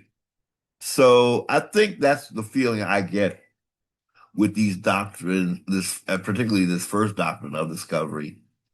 So many indigenous people continue to be exploited. So they say Indians in the language of the time. So back then we were called Indians. You see, now I like this because that means we were not called Native Americans. Native Americans, are you watching? It says that back then we were called Indians, not Native Americans. Okay, back in 1537, before you existed, and you were still basically Mongolian, before you got your beauty makeover into being Native Americans in the what, 1960s? That is so late in the game, though. So, in light of Sublimis Deus, the 1537 repudiation, was anything done to free Indians from slavery? Yes, but the honest answer is some things were done in law and advocacy, but enforcement was inconsistent and often weak. So many indigenous peoples, Indians in the language of the time, continue to be exploited. So the language of the time was not Native American or indigenous, it was Indian. This is a very important. I'm glad we're reading this so Indians can see why we don't want the word indigenous, why we don't want Native American, why we don't want autochthonous, why we don't want aboriginal. Because the language, the further back you go, was Indian. See, this is how we connect to our past, ladies and gentlemen. Don't let them words spell you out of your ancestry. There was no such thing as Native Americans in 1537, y'all. Okay? How you doing, Native Americans? You good? Everything good over there on the reservation? As good as it's gonna get, right? Damn right. You gotta work from home. You gotta work remote. Work from home to get what you need. Okay? The freedoms that you need. I was gonna say something too. Because, ladies and gentlemen, the general framework is that we don't want them to change their law for us, right? What we want is to make our own laws and to have them step aside, kindly step aside. If they make laws for us, we're still going to be dominated by them. So it's an interesting irony, I guess, because technically, we don't want them to make change. I was asking, was anything done to free Indians from slavery? Well, if anything was done, it was going to have to be done by the Indians themselves with the dominant forces standing aside and refraining from making any laws. Anyway, here's the clearest way to understand what happened after 1537 papal bulls Sublimis Deus issued by Pope Paul III.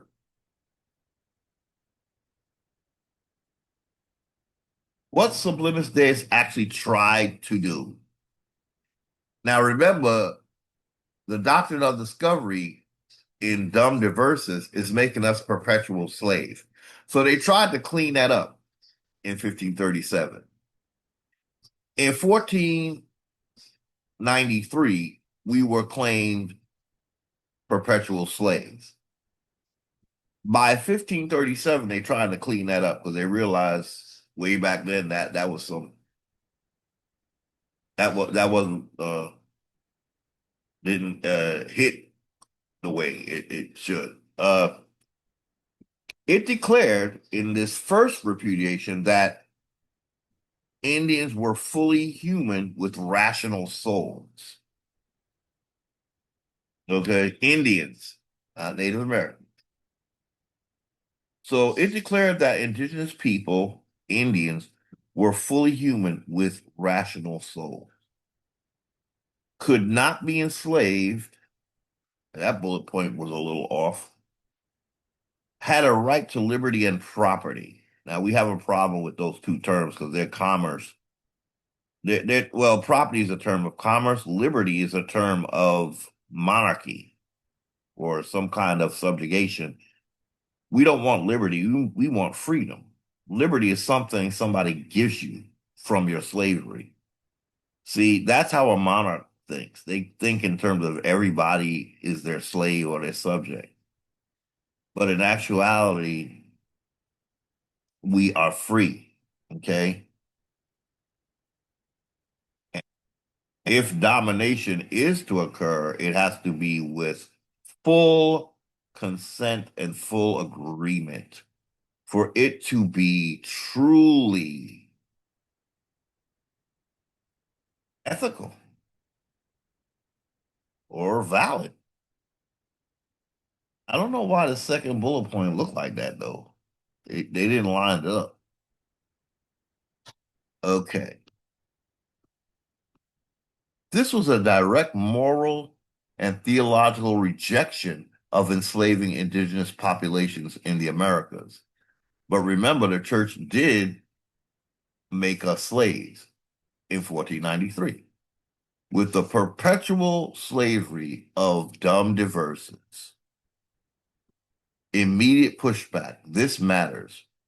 Almost right away, Spanish colonial authorities resisted that indigenous people were not slaves. The colonial authorities resisted it because their economies depended on coerced indigenous labor. Systems like encamin encaminada, I'm sorry, systems like encamin, uh, encamenda, encamenda, encamienda, encamienda relied on controlling native labor.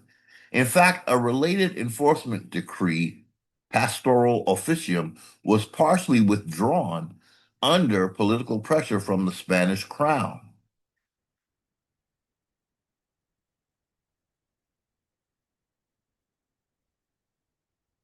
Hmm. So we're reading that the Spanish didn't like that repudiation in 1537 because they wanted slaves, right? Or in Indian labor. Systems like encomienda relied on controlling native labor, Indian labor. In fact, a related enforcement decree was partially withdrawn under political pressure from the Spanish crown. Okay. So the Spanish crown,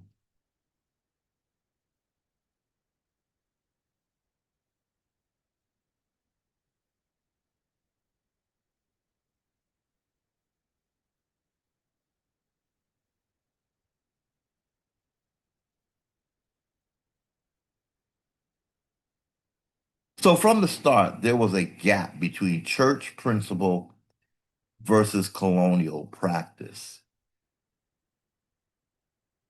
Okay. Yeah, ladies and gentlemen, for some reason, the last piece is not, I'm not really hearing what they're saying. So a related enforcement decree, pastoral officium, was partially withdrawn.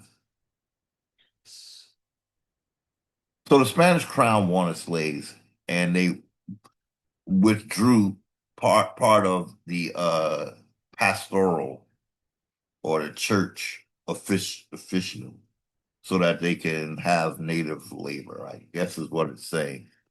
Concrete actions that followed attempts to protect indigenous people. The new laws of 1542 under Charles V, Spain Spain, I'm sorry, under Charles V of Spain passed the new law intended to end indigenous slavery, tried to phase out encomiendas. Encomiendas was controlling Indian labor. Prohibited the inheritance of control under indigenous labor. I'm not. I'm reading this, but some of the stuff I'm not. What does it mean? Prohibited the inheritance of control. Oh, okay. So maybe it couldn't be inherited from one king to the next. Is that what that means? Oh, inheritance control.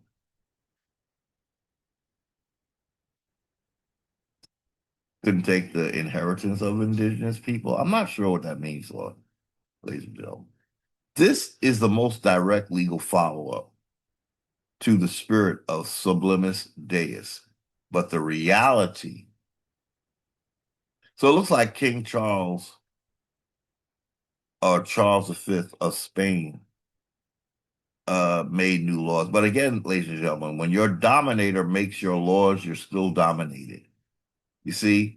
So it wouldn't have helped that this Charles V made laws because he's still making the laws for indigenous people who are supposed to be sovereign. So the reality, colonists revolted, especially in Peru, and enforcement was watered down. They didn't enforce their anti-slavery laws. B, advocacy by clergy, especially one major figure.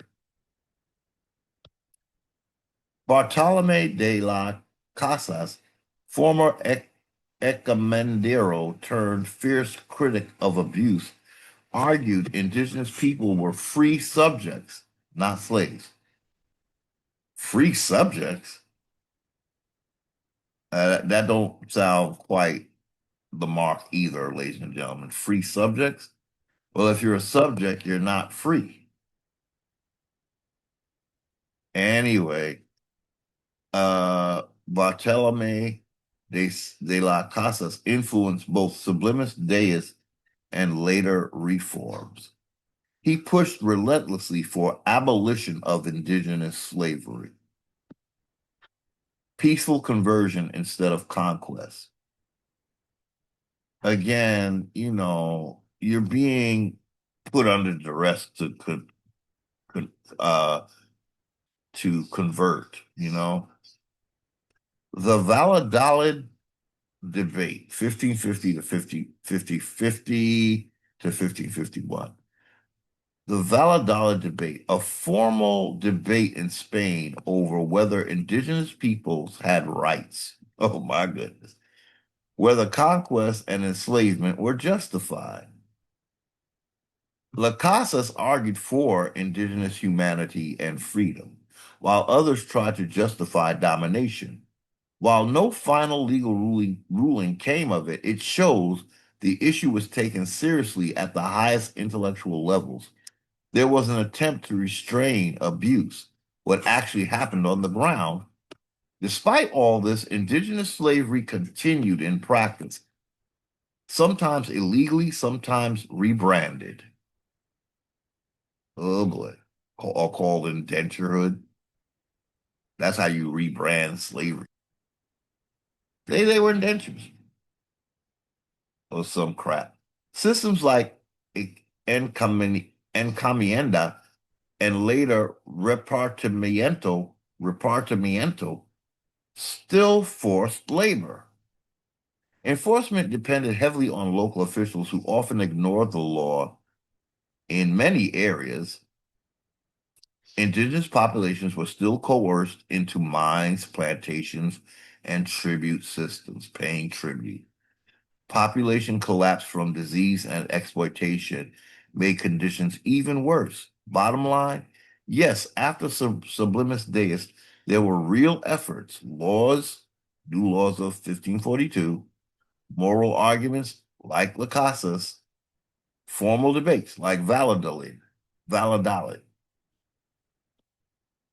But no, these did not fully free indigenous people in practice. There was a persistent gap between what was declared in Europe versus what was enforced in the Americas. If you want, I can lay out a side-by-side comparison of indigenous slavery versus African slavery in Spanish colonies. Or trace these policies influence how these policies influence later ideas of race, caste in the Americas, both connect to the issues you've been exploring. Oh, I asked them to please explain encomienda and repartimiento. And I said, also, how is it that colonizers seek to create laws when the idea is they are not to make laws for the original people of the land? You're right to notice attention. Colonial powers often, this is ChatGPT answering me. You're right to notice attention. Colonial powers often claimed authority to rule and make laws over people who already had their own systems. I'll break this into two parts. What economienda and repartimiento were, and then how colonizers justified making laws over indigenous people. What was encomienda system?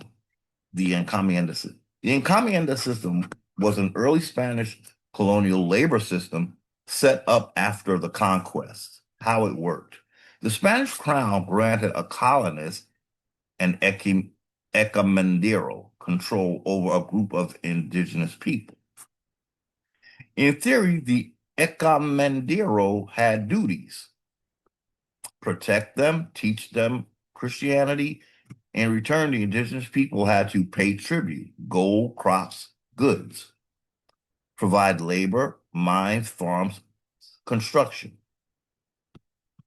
What it actually became in practice is often, I'm sorry, what it actually became. In practice, it often functioned very close to forced labor. People were compelled to work under harsh conditions. Abuse was widespread. It resembled slavery, even if not always labeled that way. This is exactly the kind of system critics like Bartolome de las Casas condemned. What was repartimiento? Repartimiento replaced encomienda in many areas after reforms like the new laws of 1542. How it worked. Indigenous communities were required to send a portion of their men to work for Spanish colonists. Ah, labor was supposed to be temporary, like an indenture, supposed to be paid. Workers rotated in and out on paper. They had like shifts. What it actually became, even though it sounded more regulated, it was still coercive. Communities had no real choice. Pay was often minimal or manipulated. Conditions could still be brutal, especially in mining. So repartimiento was less openly permanent than encomienda, but still a forced labor system controlled by colonizers. Everything is controlled by colonizers. That's the problem, ladies and gentlemen. Your deeper question: how can colonizers make laws for people they had no right to rule? This gets to the heart of colonial ideology. The short answer is they claim the right through religion, conquest, and legal theories. even though that claim was and still is widely challenged. Let's unpack the main justifications they use. A, religious authority, doctrine of Christian domination. That's what they use, ladies and gentlemen, over everything else. European powers leaned on ideas coming out of the church, including documents like Sublimis Deus, which defended indigenous humanity. Earlier papal bulls that authorized Christian rulers to expand into non-Christian land. The logic often went, Christian rulers had a duty to spread Christianity. Non-Christian societies could be brought under Christian governance. Even when Sublimis Deus said indigenous people were free, it did not fully deny Spain's governing authority. That contradiction mattered. B, a just war and conquest theory. Thinkers argued if indigenous peoples resisted Spanish entry, it could justify a just war. War then created a claimed right to rule the defeated population. This is what I believe happened in the Americas, ladies and gentlemen. But how I think it played out was some war occurred between Iroquois and Algonquin. And I think they call it the French Indian War or the Beaver War. I'm sorry. So the colonizer is sitting down eating popcorn, waiting to see which one of the Indians is going to lose.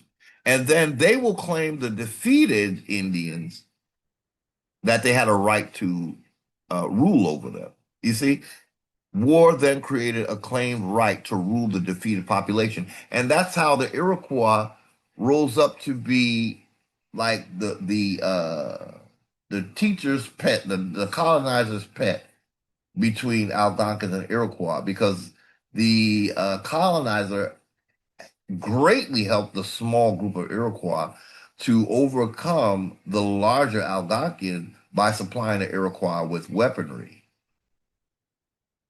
And we always talk about how the French refused to supply Algonquins with proper weaponry unless they were Christian. So it's like a catch-22. I'll support you the more you're like me, but you alone as an American Indian that's still not a Christian, I'm not going to give you the weaponry. So then you're not fighting on my side. You're not really being an ally that you're supposed to be, French of that time. But again, at the end of the day, the colonizer sat back, helped the Iroquois more than anything, because they needed to say that it was the Iroquois that got over on the Algonquins' land, or through conquest. But not if you were helping the Iroquois colonizer with a whole lot of weaponry. So then you get to act like Algonquins are beneath you, colonizer, and you can take their land along with the Iroquois' blessing. So I think that's how it went, ladies and gentlemen. Next thing you know, they're saying that Algonquins are in Canada only, and they were never, it's like they would, Algonquins have the most land in the Northeast Woodland. Again, that's because we were originally Algonquin before the civilized Indians turned Iroquois and the five civilized tribes and the Lenni Lenape. Okay, so that's what we're saying. War then created a claimed right to rule the defeated population. It was Algonquins, namely, that were made black, while the civilized tribes, they maintained their Indian, but then they realized, uh-oh, we got to go underground. So that's when the Mongolians took their place, because I realized the black Indians could not be seen. Like those five civilized tribes, if we saw them and saw them as Indians, we know we were the Indians. So they had to get even more underground with it. And the five civilized tribes became Mongolian as a means to hide the Negro ones.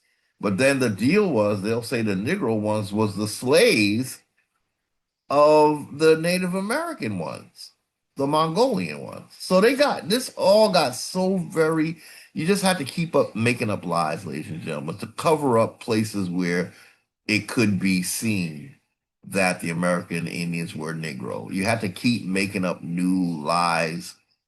And I believe they used the form of some kind of artificial intelligence to help them do this because it seems almost airtight. The different reasons and excuses they have to say that the original people were not Negro. It's like I think they ran it through some kind of artificial intelligence and asked you, "Can you please make up anything needed when any argument shows that the American Indians were Negro? Could you make some kind of story up to defute that?" I really think it took some kind of AI to do that because they really thought of everything. Okay.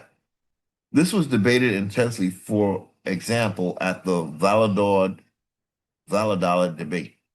Lacassas, indigenous people are free and should not be conquered. Opponents, conquest can be justified under certain conditions. Crown sovereignty claims, or seat crown sovereignty.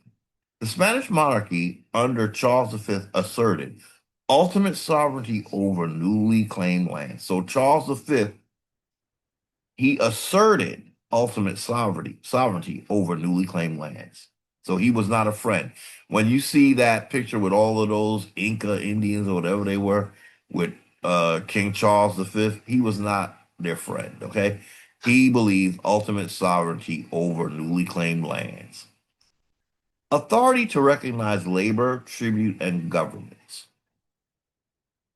I'm sorry, authority to organize labor, tribute, and governments. So they're going to organize domination. From their perspective, laws like encomienda or repartimiento were administration, not illegitimate rule. So they thought it was administration, not illegitimate. Of course they would. They're getting all the benefit of this quote unquote administration. From the indigenous perspective, this was external control imposed without consent. So those Indians thought like I did. This was all without their consent or their agreement. D, paternalism. We rule for your good. Colonial authorities often argued indigenous people needed guidance or protection. It's just amazing that they call this protection when they're the ones that are doing the most harm, and we are not protected from that. Spanish rule was necessary to civilize or order society. This justification allowed them to create laws about indigenous life while denying indigenous people equal authority in making those laws.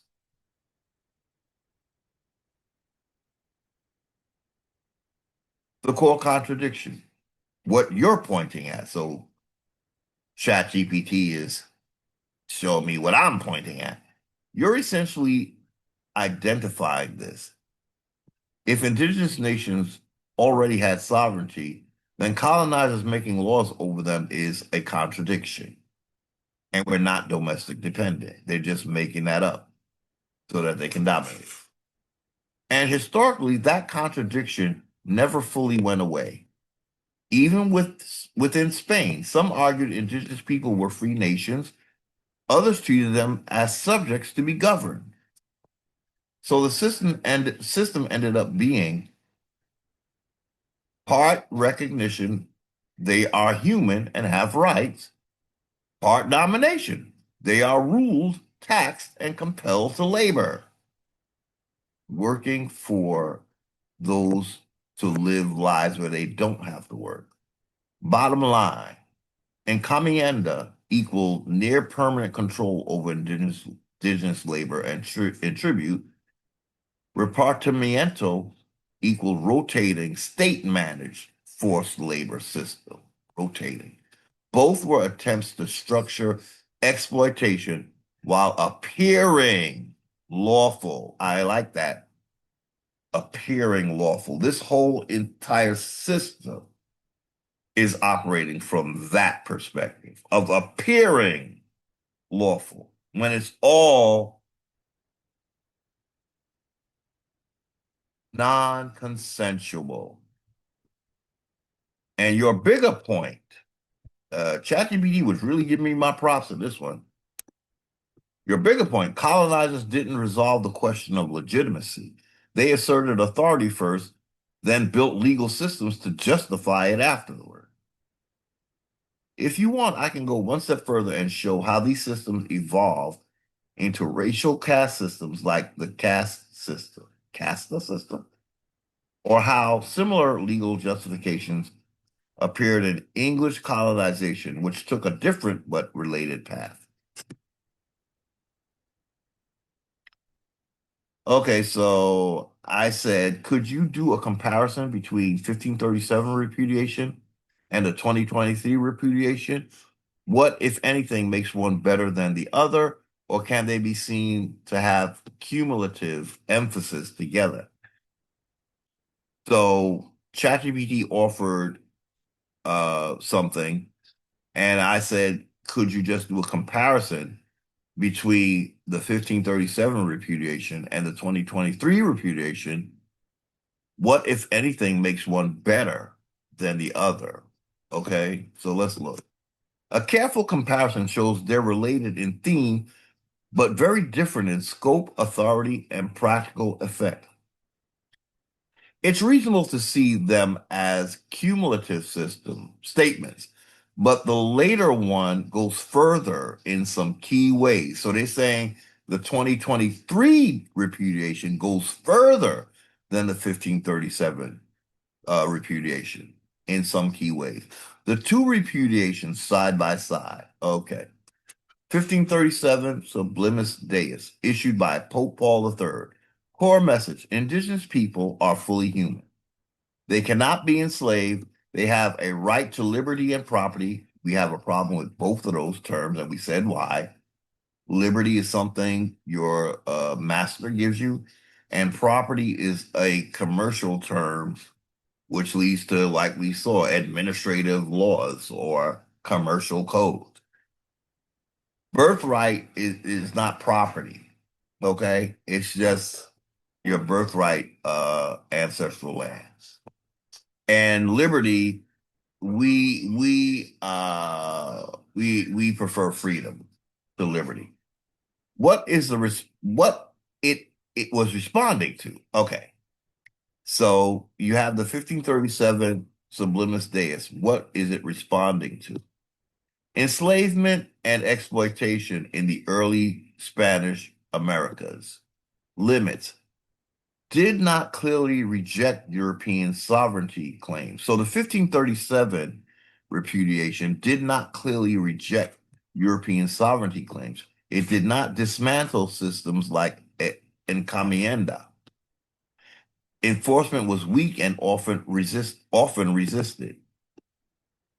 The 2023 Vatican repudiation of the Doctrine of Discovery, issued by the Dicastery for Culture and Education and the Dicastery for Promoting Integral Human Development under Pope Francis. Core message: the so-called Doctrine of Discovery is not part of Catholic teaching.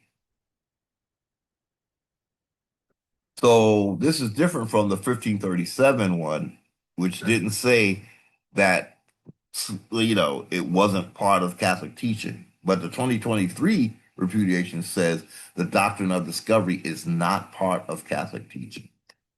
Past justifications used to dominate indigenous peoples are rejected. So all justifications used to dominate indigenous people were rejected by the 2023 repudiation. It acknowledges harm, injustice, and dispossession. So this 2023 repudiation Basically, it goes further in rejecting slavery and it acknowledges harm, injustice, and dispossession. What it was responding to, centuries of colonization and its legal ideological l- legacy, including in modern law. I wish they would focus this to the Americas because they make it sound like this was just all over the world. The doctrine of discovery, it really only hit the Americas the hardest.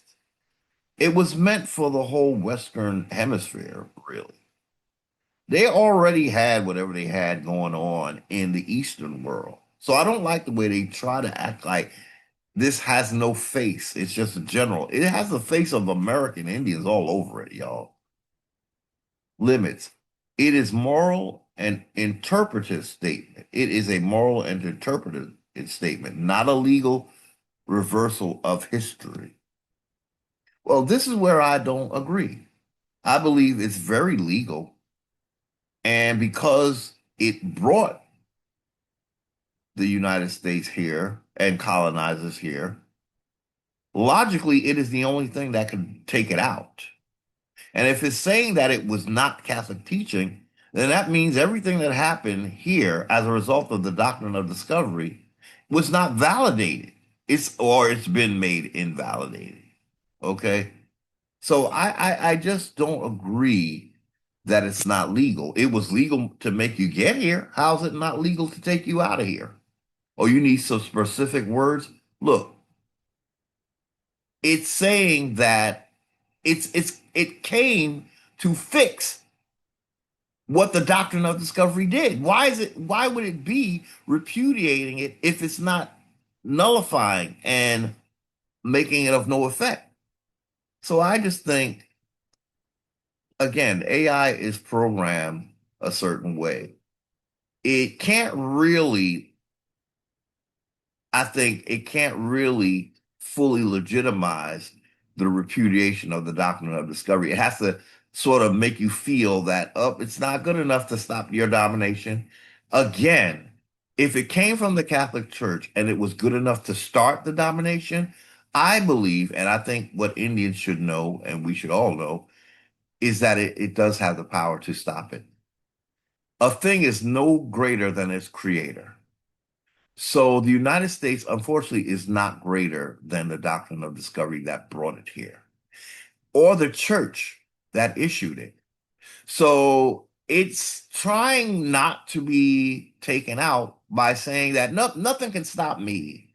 The thing that brought you here can take you out of here. It makes you want to ask, then what do you think would take you out of here? What, an act of God? Well, you already acted on behalf of your God. And we see where that leads. So, in other words, nothing can take you out of here. Nothing, nothing besides some kind of, I guess they would say, oh, you got to fight me to get me out of here. We didn't fight you to get when you came here. You just came and started doing you.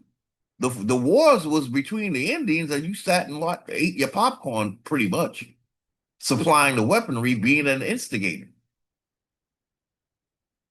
So no, I don't think a war would take you out either. I know that it's the doctrine of discovery that takes them out. It delegitimizes them. They just can't admit that because they don't want this party to be over.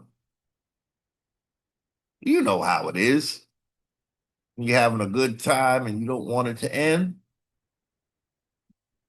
because it's self-serving. Well, that's what's going on here. They want to believe that nothing can take them out.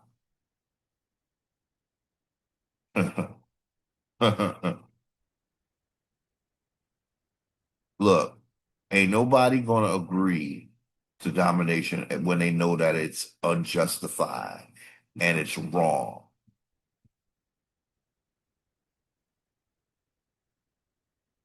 So ChatGPT is saying that although this last repudiation was stronger than the first repudiation in 1537, It is a moral and interpretive statement, not a legal reversal of history. And well, nobody needs it to reverse history. They just need it to stop. History can't be reversed. But actions of history can be ended. Does not itself change property ownership. Does not itself change property ownership or sovereignty arrangements. That's some bullshit. That is some bullshit. If it brought property ownership and sovereignty arrangements, it can take it out. That is how this works, ladies and gentlemen. That is how this actually works. What makes one stronger than the other? Where 1537 was strong for its time, directly challenged enslavement, asserted indigenous humanity at a time when that was actively denied, provided a basis for later advocates like Bartolome de las Casas. In the 1500s, this was a radical moral intervention. Where 1537 was limited, it operated inside a colonial framework. Right. That I agree with. Did not clearly say Europe has no right to rule these lands. Quickly undermined by political and economic realities. Where 2023 repudiation is stronger, it explicitly rejects the ideological framework used to justify domination. It acknowledges historical wrongdoing. See that right there, ladies and gentlemen? That's admitting that it was wrong. Not just individual abuse. Oh, wow. Let's read this again, y'all. Okay, number one, it explicitly rejects the ideological framework used to justify domination. It acknowledge, it acknowledges historical wrongdoing, not just individual abuse. Number three, it speaks to global long-term consequences, not just immediate slavery. So it addresses all the consequences of domination, not just slavery. It addresses the root justification, not just one abusive outcome. Ladies and gentlemen, so then why is this not seen as the best repudiation and the one that should take out an oppressive system? Oh, because the oppressive system don't want to leave? It has no choice. It is not the authority. All the authority has been removed by the Church of Rome that gave it authority. Where 2023 is limited, it is symbolic rather than structural. I don't understand this symbolic shit. If you say it addresses the framework, it addresses the root justification and the consequences, how is that symbolic? All of that shit was real. It's not long-term consequences were not symbolic. The domination is not symbolic. But they say it does not automatically lead to land restitution. It's the groundwork for it. Of course, the people are going to have to speak up. So American Indians, what it's trying to say is, without us making a stink, yeah, this is not going to do anything because the colonizers ain't going to do shit. They done had a meeting at the UN. They ain't talking about it. Although that President Gustavo Petro was like, I don't know, the most truthful thing up in there when he talked about us being ancestral American. Really, the repudiation of the doctrine of discovery is something that you would think the United Nations would at least give a nod to. But you see, the United Nations really part of the colonial construct. So it's not going to acknowledge the doctrine of discovery repudiation. Instead, it made its little UNDRIP. That's not, UNDRIP is nothing compared to the repudiation. I'm going to say that again. UNDRIP is absolutely nothing compared to the church repudiating the doctrine of discovery. UNDRIP doesn't really talk about the doctrine of discovery.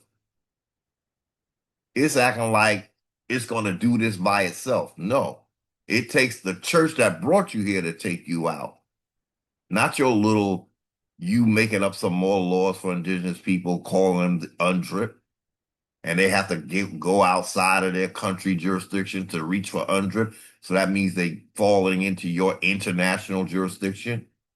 Okay, so one day it's UNDRIP. What is going to be the next day? We don't know, right? Because it's another jurisdiction. That's why you don't just go grabbing some document that somebody made. You're gonna have to go outside your jurisdiction to get that doctrine or that document, and then you're gonna be in somebody else's jurisdiction. You got to create your own jurisdiction. You got to make your own, and we won't call it a jurisdiction because that's something used in colonizer world. You don't use any of the words of your colonizer without calling up your colonizer.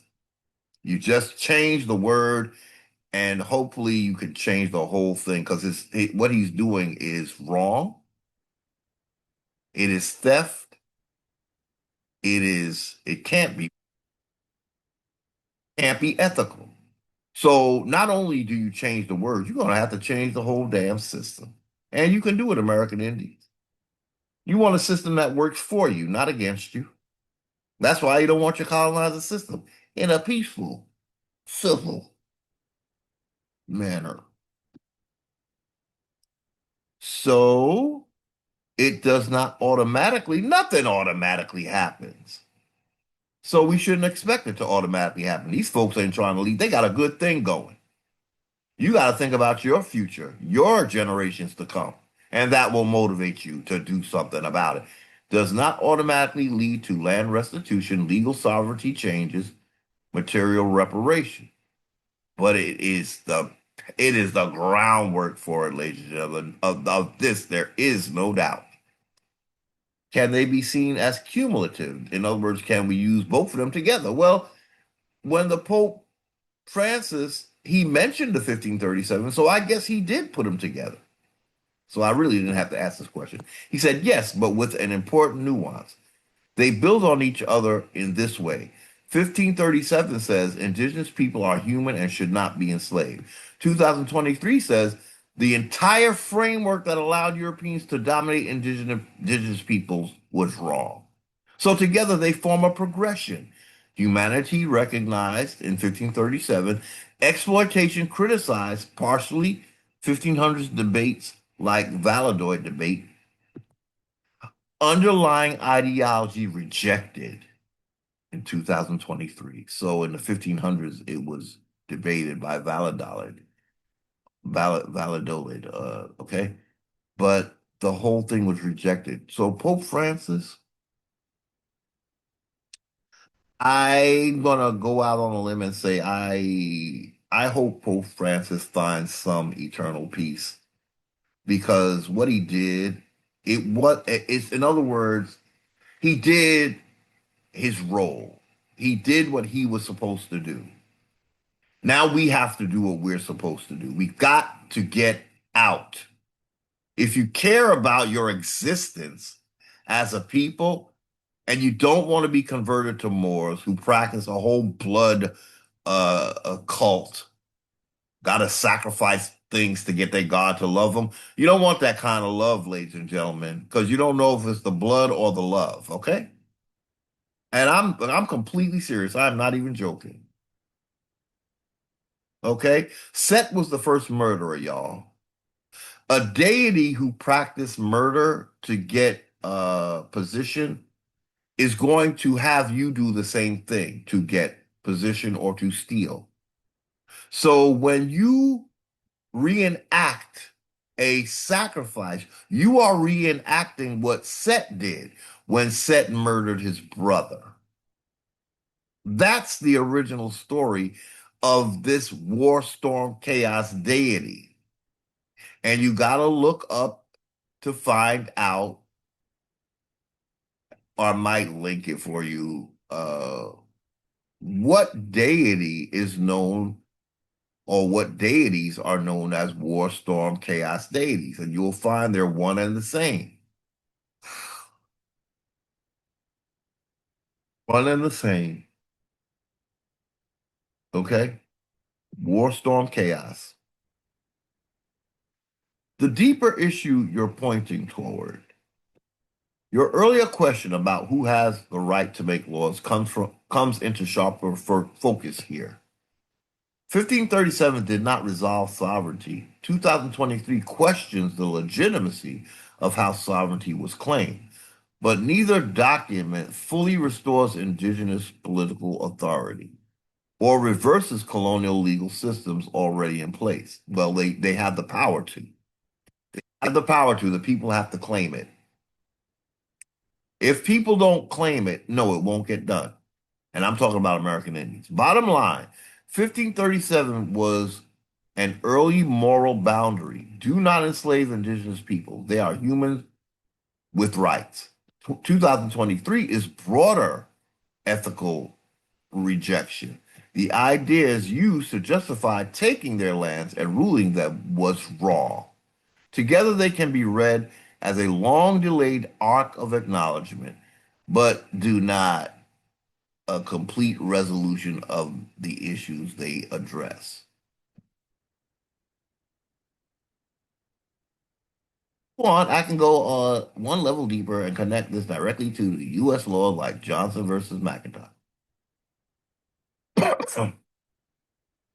or how indigenous sovereignty is argued in modern courts. Those are where the consequences of these doctrines are still actively playing out.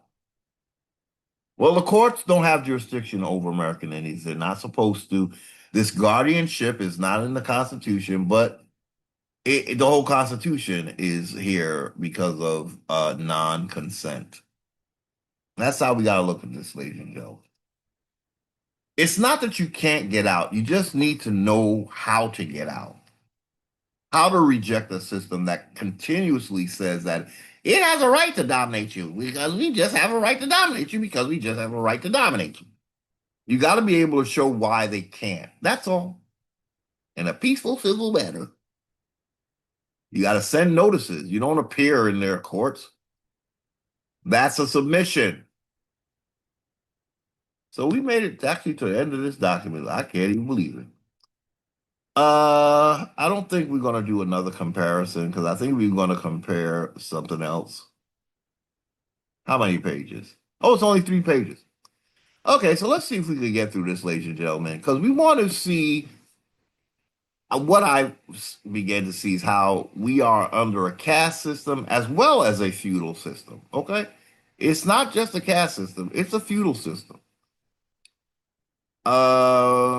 Here's a clear side-by-side comparison of a caste system as most fully developed in South Asia under Hinduism and a feudal system as seen in medieval Europe. So Europe is claiming they didn't have a caste system, but they had a hierarchy system, you know? Lords, ladies, and all that. That's just like a caste system, if you ask me, ladies and gentlemen. But here's a point-by-point comparison of Asian Hindu caste and the Negropean feudal system. We call it Negropean because the kings of Europe were Negroes. Okay? So Negroes are doing this. Okay? Okay, so the basis of the system. Number one, caste system based on birth, ritual status, and religious concepts. That's a caste system. Purity and impurity. In this caste system, Indians are heathen, so we're impure. And so our lords and masters, self-appointed without our consent, they see themselves as pure. But the Catholic Church said no, it was wrong. Okay? The feudal system, based on land ownership. Now, this is also what we have going on in the United States, because as you remember, we read that the only people who could vote were white males who owned land. What the hell's going on? It must be that time of the morning, y'all. It's almost 5 in the morning, y'all. We've been going at this for a while. And today we do have to leave this house to go to work. So we actually might get through all the documents we want to get to because the last thing was the new Pittsburgh art publication, okay, where they talked about Negroes in America, okay. So again, the caste system of South Asia, the Hindu, because we're not going to call it India, ladies and gentlemen. That's like South Asian. They are Asian. They're not Indian. They're Asian. Britain just likes them to use that term, and they got them to use it for as part of their agreement for independence from Britain. Britain was like, they say, "We'll give you independence. Can you just call yourself India?" That's what I believe, ladies and gentlemen. Britain was right there because there was a big debate. We might look at that at some point. A big to do on what they would call India. And they ended up saying Bharat, that is called India. Their constitution or whatever their documents are, their independence paper document says Bharat called India, or something to that effect. So they really still are they don't want to give their real roots are Bharat, not India.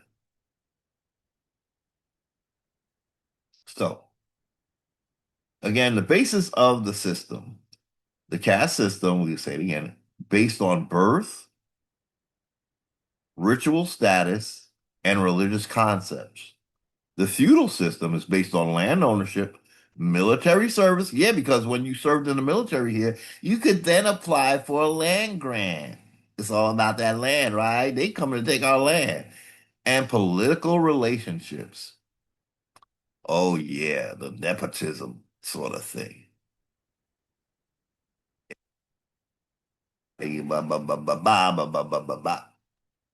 If you were, if you part of colonizers' family, yeah, whatever, right? Okay. Social mobility. The caste system, extremely rigid. You're born into a caste. That means with us, it's your color. That is very rigid. They look at you, you a certain skin tone, boom, you're the bottom of the caste system. And you cannot leave it because you always be black. You're black. Like Loretta Devine said in Jump in the Room, baby, you're black. He said that to the uh the character played by Angela Bassett. The feudal system, limited but possible mobility. Rare, but people could rise through military service, church rolls, or royal favor. I see that here in America too, because you can get your Tyler Perry's, your Oprah Winfrey's, you can rise a little bit, but you're still black.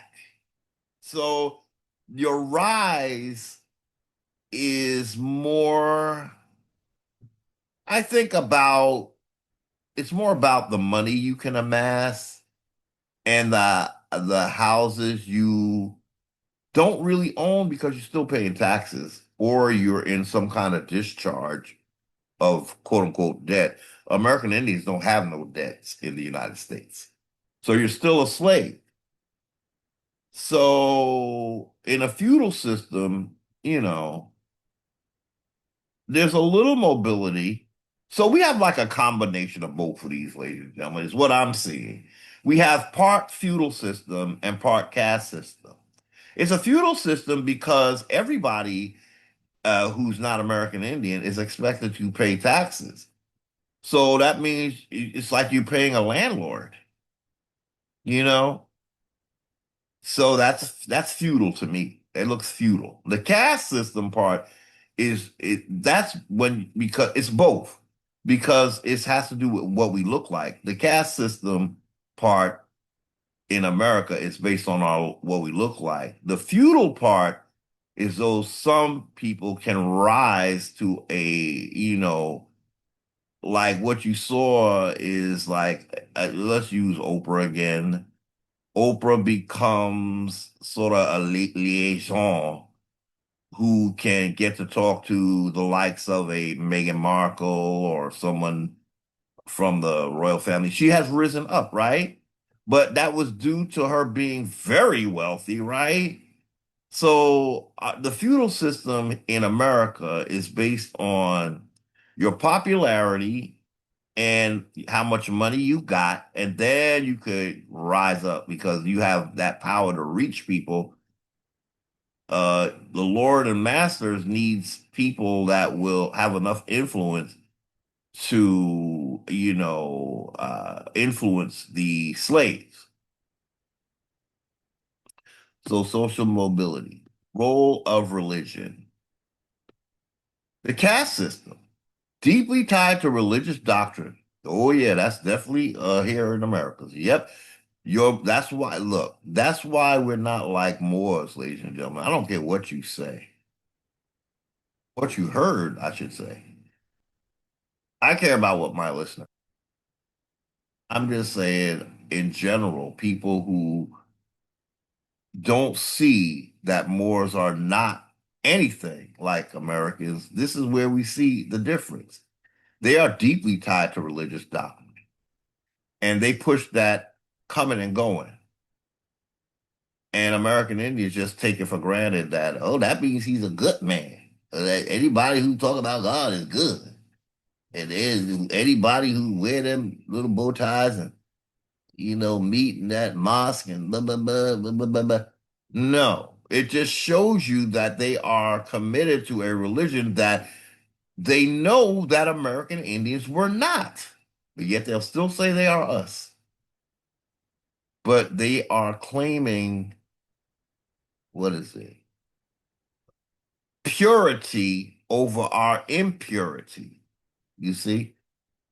So that's the role of religion. In the feudal system, the church was influential, but it did not define fixed hereditary ranks in the same absolute way.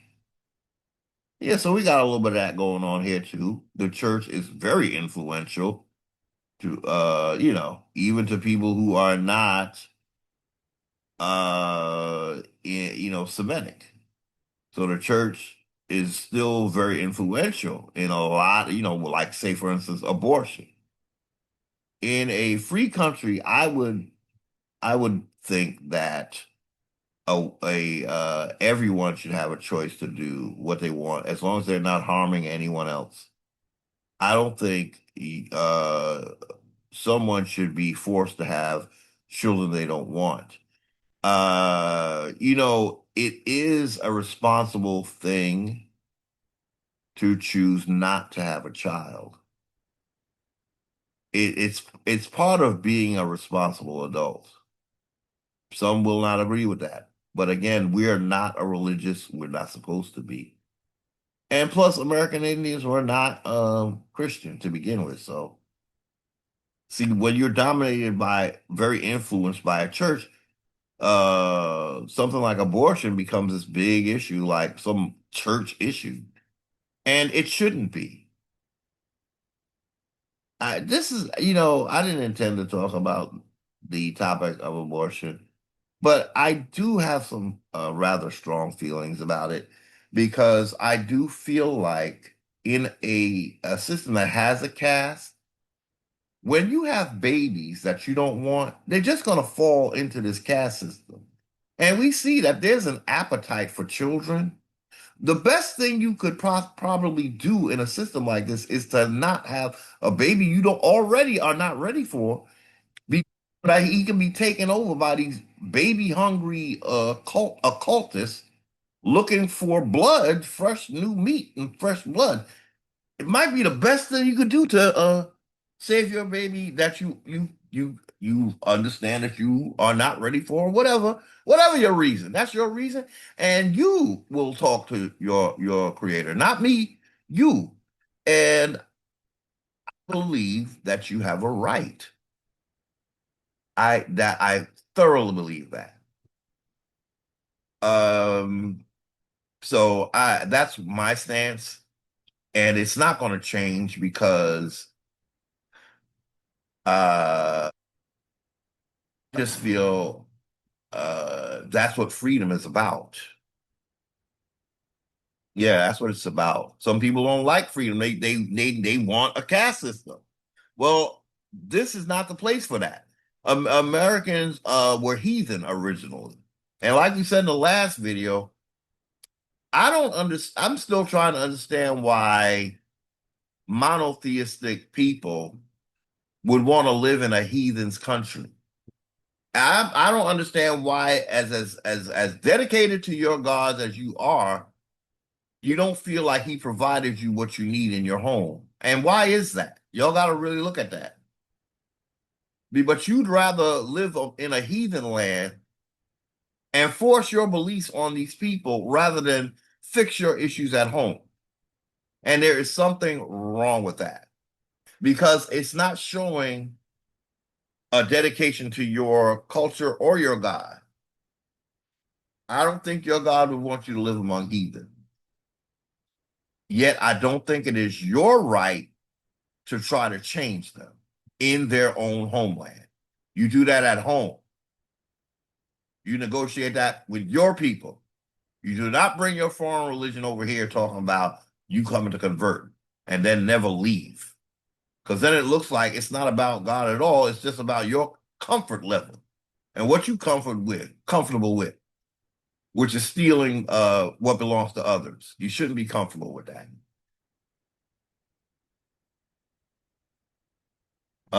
So we read the role of religion, marriage rules, the caste system, strict end endogamy, marry within your caste. Feudal system, marriage often stayed within class, but intermarriage across ranks did occur, especially for political and economic reasons. So that's like here, how it shows up in America is when colonizer comes, he wants to marry a Pocahontas, but that is just for economic and political reasons. It's not really love. It's a political move when a foreigner comes to marry indigenous woman. And then next thing, the children he have with her are considered to be the real Americans, and the ones from her side of the family are called black. Yeah. So you see the feudal system here as well as the caste system. Occupation. Caste system. Occupations are often hereditary and fixed by caste. So if your father was a carpenter, you're going to be a carpenter, your baby's going to be a carpenter, your baby going to be a carpenter, whatever, right? In the feudal system, occupation is linked to class, but not absolutely fixed. A peasant's child might become clergy, a soldier, or a craftsman.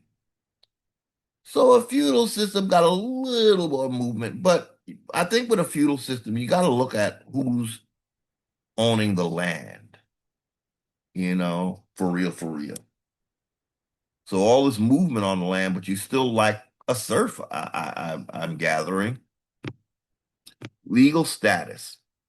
In a caste system, social position is socially and religiously enforced, sometimes reflected in law. Yeah. Yeah, that would be, they talked about the misogyny laws, your social position where they didn't want you to marry interracially. I think that's an example of what he's talking about, but it was also an example above in one of these selections here. A feudal system. Status is legally defined, e.g., serf versus free person. See, there is a serf in a feudal system. tied to obligation, tied to obligation to a lord. So in a feudal system, you have a lord, and you know, that kind of calls in a lord and master and a serf. So in a feudal system, the serf is not free, but the lord is free. Okay. Structure of power. In a caste system, power is not primarily about political power. It's a social and cultural hierarchy. You have black people in politics, but it's more about the social and cultural hierarchy. He's still black, and it comes with all the, you know, discriminations, even though they're in politics. A feudal system, directly about political and military power, structured through lord and vassal relationships. So when you hear any of our people refer to themselves as lord, they are nodding to a feudal system. Okay, maybe they don't know it. But it's just the same when you refer to yourself as an like an emperor or empress. It's sort of nodding to, the European or Asian uh, societal structures.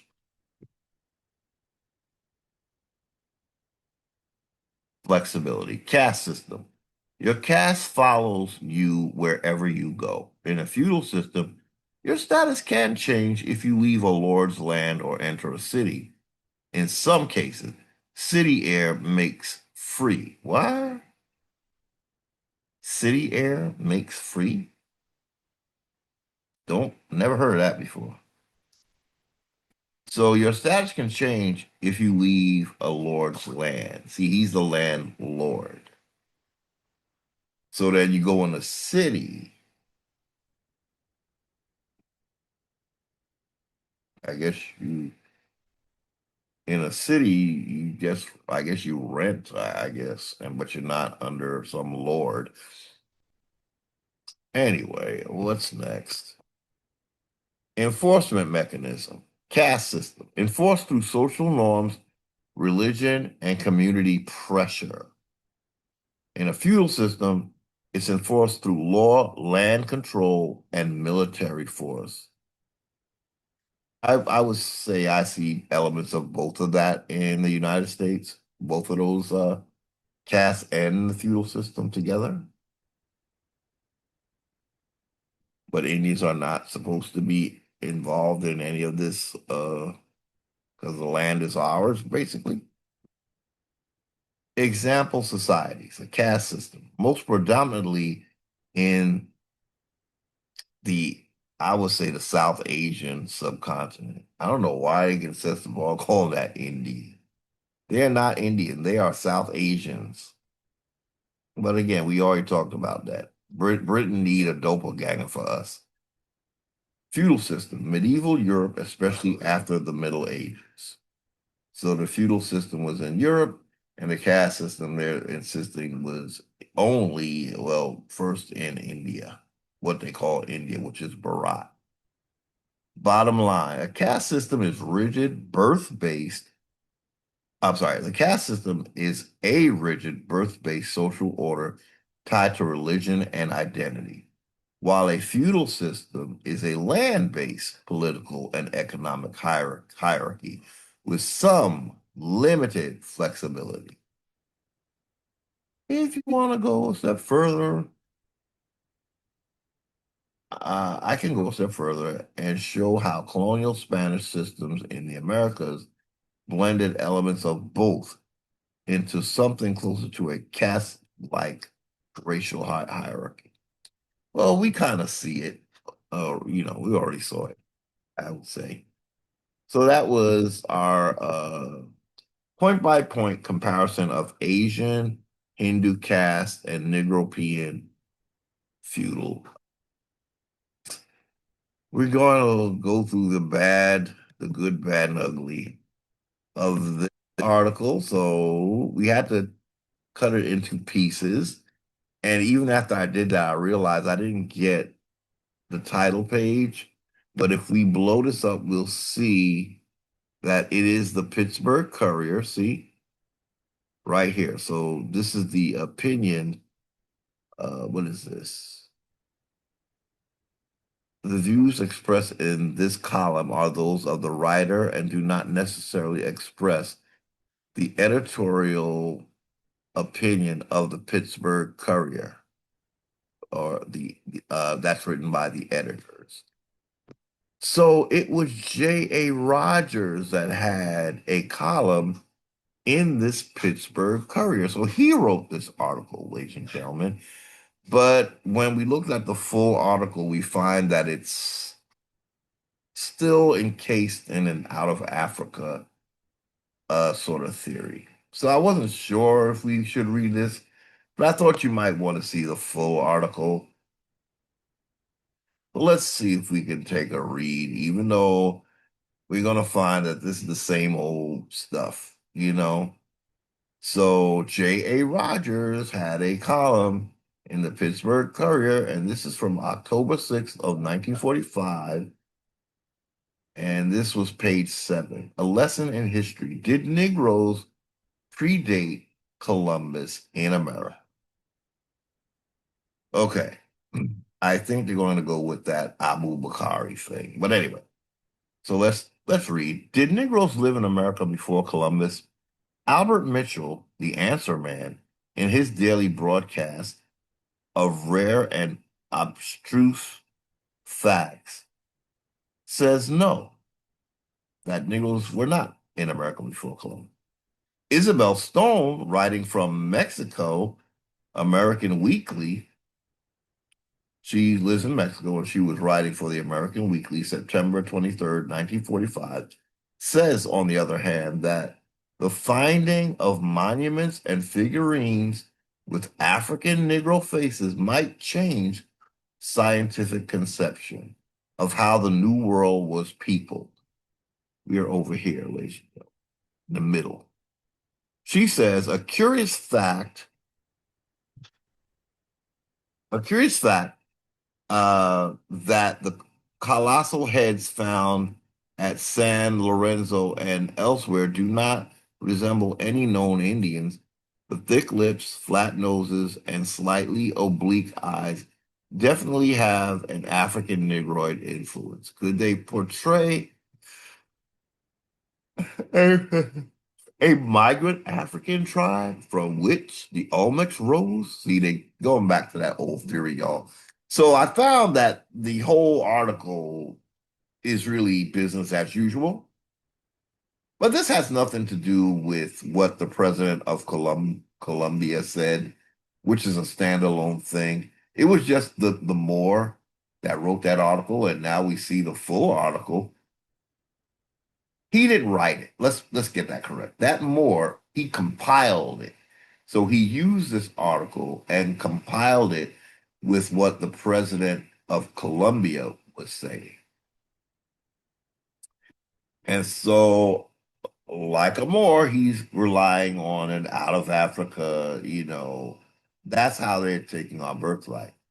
So the president of Colombia makes a statement, and a random Moore decides to jump on it and make an article, but it's basically an out of Africa article. So that's what a Moore has to do, you know?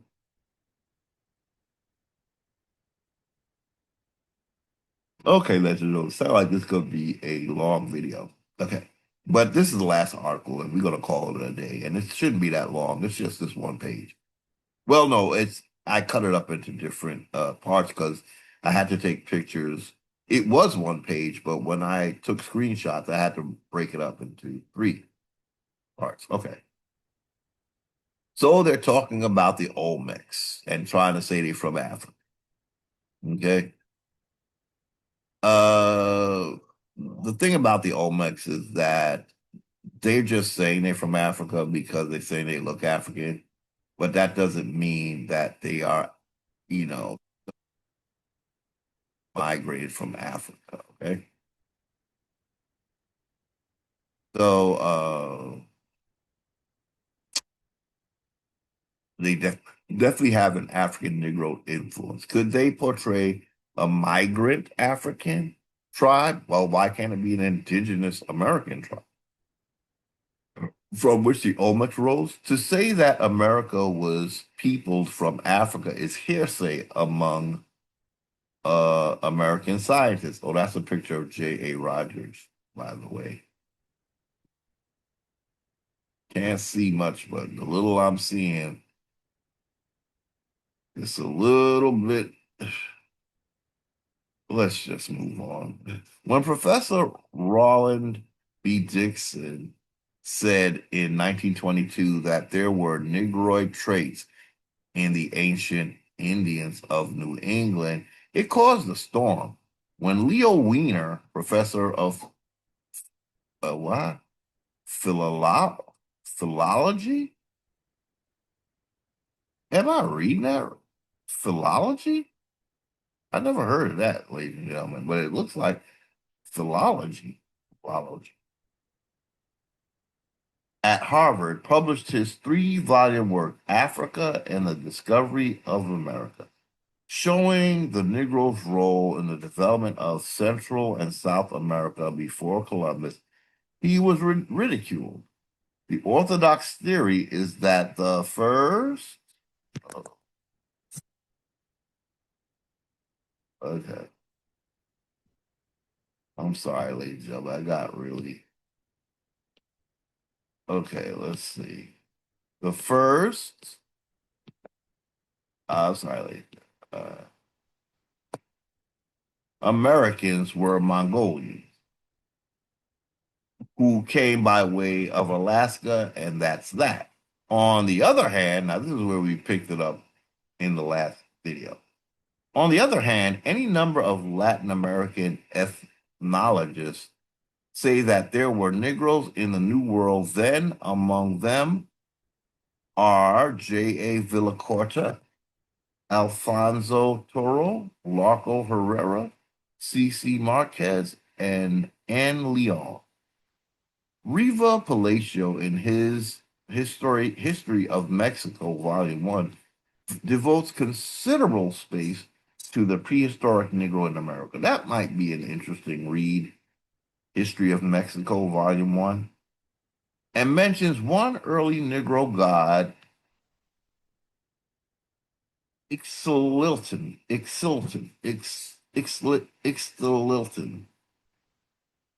Now and then, however, some American writers will say that there were Negroes. Okay. Ignatius Donnelly, in his Atlantis, 1882, gives indisputable proof of Negro idols on the monuments, but squares matters by saying that these ancient Negroes were brought to America as slaves. Colonel Brackeen, in his Shadow of Atlantis, 1940, says that some of the ancient American monuments undoubtedly represent Negroes. The best proof that Negroes were here, however, is that the earliest Spanish explorers saw them. Columbus' third voyage mentions them. Balboa, in his discovery of the Pacific in 1513, saw a whole tribe of them in Panama, as told by Peter Moderer, historian of the times. So he was a historian of that time, I guess. Magellan saw short woolly hair people in southern Brazil in 1519, as related by Pigafetti. This was before Negro slavery was introduced in that region. After extensive research on the subject, I have come to the conclusion, that if the so-called New World was really peopled by, I'm sorry, really people from the so-called old, that it was from three sources, from Asia through Alaska, from the Pacific, whose islands were in all probability once, oh boy, okay, I gotta go. Once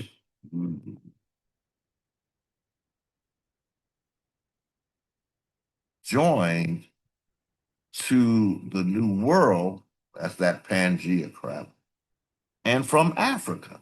So he puts Africa last. Okay. It's just very strategic how they write these things. They didn't want to, make it like, oh, everybody was here. There was no one here. Even if that were the case, why are Negroes being denied their place? Okay. It's just they're making too much to do about Negroes in America, which generally leads, I think, a rational mind to start to question why such an aversion to Negroes being in America and why a pushing of a Mongolian presence in America when we saw that no or none of the Asian countries' histories do they claim to have discovered the Americas. Only Europe is claiming to officially be the ones to discover the Americas. But then once they do that, they speak for all the Asian countries by saying, oh, our archaeology found that you was here before these Negroes. Well, would that fit your narrative, United States? I mean, wouldn't it be perfect for you to discredit the people of this land so that you can take while telling other countries that no, you was here before these Negroes. That's why we here to fight for your cause, even though we don't have a log in the fire. We're here now and we're running shit, but we just want to let you Asians know that you was here first. If that helps you, we know you didn't write it in your history, but you could take our word for it. We're trustworthy. Now you Negroes get over in that corner and sit out over there. So it's like somebody that's speaking for someone else, but that someone else never said anything about being the Americans. So you start to see that the one doing all the talking is really thinking of their own best interest, not the interest of so-called African Americans, but also not the interest of any Mongolians. They just need Mongolians to,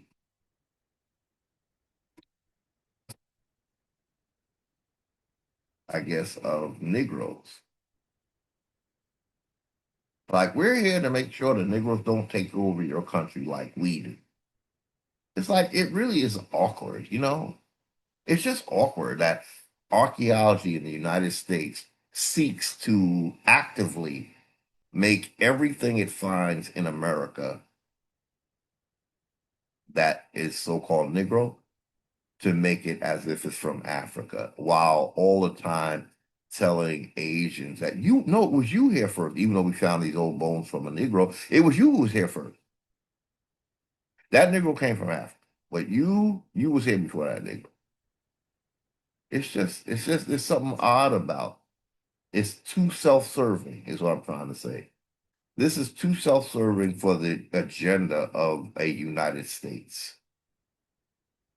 So at one point it was joined to the New World and from Africa, which was very likely also joined as Samoa's dream to say that we were joined. Yeah, but once we parted, we were good. Once we parted from Africa, if that was true, I don't believe it. We were good. You the one that kept stressing the separation. Why? We didn't mind the separation. I think we was happy that you if that took place, we'd be happy that you got stuck on the part that went to Africa. Okay. But you're not happy about that. Okay. But it must also be remembered that the oldest statue of a human being yet discovered in northern regions is that of a woman with a child. They're talking about Isis and child, but her original name was Aset, and the baby's name is Heru. I believe that's who they're talking about because that would be converted to their Virgin Mary, but originally it was Isis with her child Heru, or Aset and her child Heru. That was her original name, Aset, but the Greeks called her Isis, Romans, Isis, whatever. So the oldest statue of a human being yet discovered in northern region is that of a woman with a child, both of whose features are strikingly Negro. Well, it's not Mary, right? It was found in British Columbia in the United States. Or was that Canada? Might be Canada. Those who came from the southern Pacific regions were also Negroid. Okay, so those who came from the southern Pacific were also Negroid, if not Negro, while those from Africa actually look like Africans today. In my sex and race and the 100 amazing facts about the Negro, this is a J.A. Rogers talk. I have given pictures of pre-Columbian Negroes who resemble American Negroes, pre-Columbian Negroes who resemble American. I've seen them. I have seen them. Incidentally, Isabel Stone uses as proof a picture of one of the gigantic Negro stone heads from La Venta, Mexico, which I also used for the same purpose 4 years ago. Okay. The best proof that America and Africa were once joined is that most of the old world animals, as camels, tigers, elephants, not to mention dinosaurs, Lord, also lived in ancient America. But even if I'm sorry, trail off, please. But even if they were not joined, Africa is only 1,600 miles from Brazil, with islands in between. Okay, I'm starting to trail off, ladies and gentlemen. Let's try to just get through this. Uh, Africa is only 1,600 miles from Brazil, with islands in between. Negroes in the Pacific, Dane Cowley talks about the ocean gyres. That, yeah, 1,600 miles, but of Atlantic Ocean, though. And that ain't trying to let you just come here.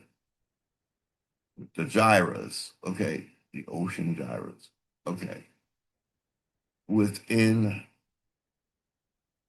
okay, Africa is only 1,600 miles from Brazil, with islands between. Negroes in the Pacific once crossed longer distances than that in their boats. In short, a vast amount of data exists to prove that Negroes were here before Columbus. In fact, I often wonder whether Columbus did not actually learn of the New World from West Africans, in whose land he was authority.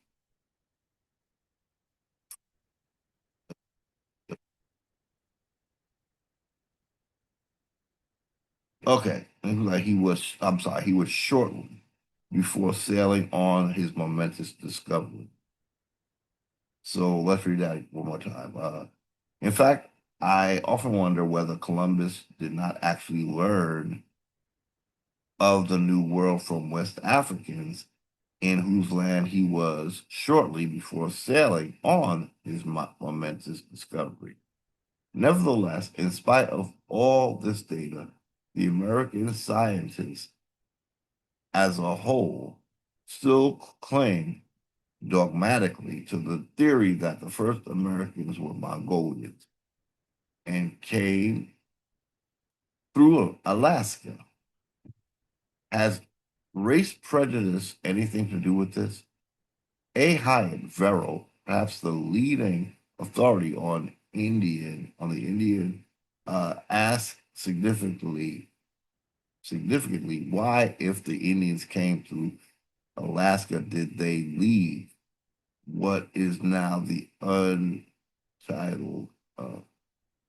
the United States? So if the Indians came only through Alaska, did they leave what is now the United States, which had no Indian civilization to speak of. You mean no Native American civilization to speak.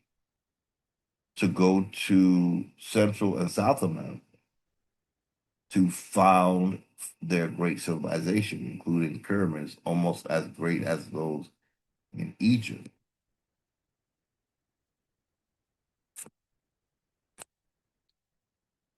Oh, did I miss something? I don't feel like this is the end of the article, but I think it is.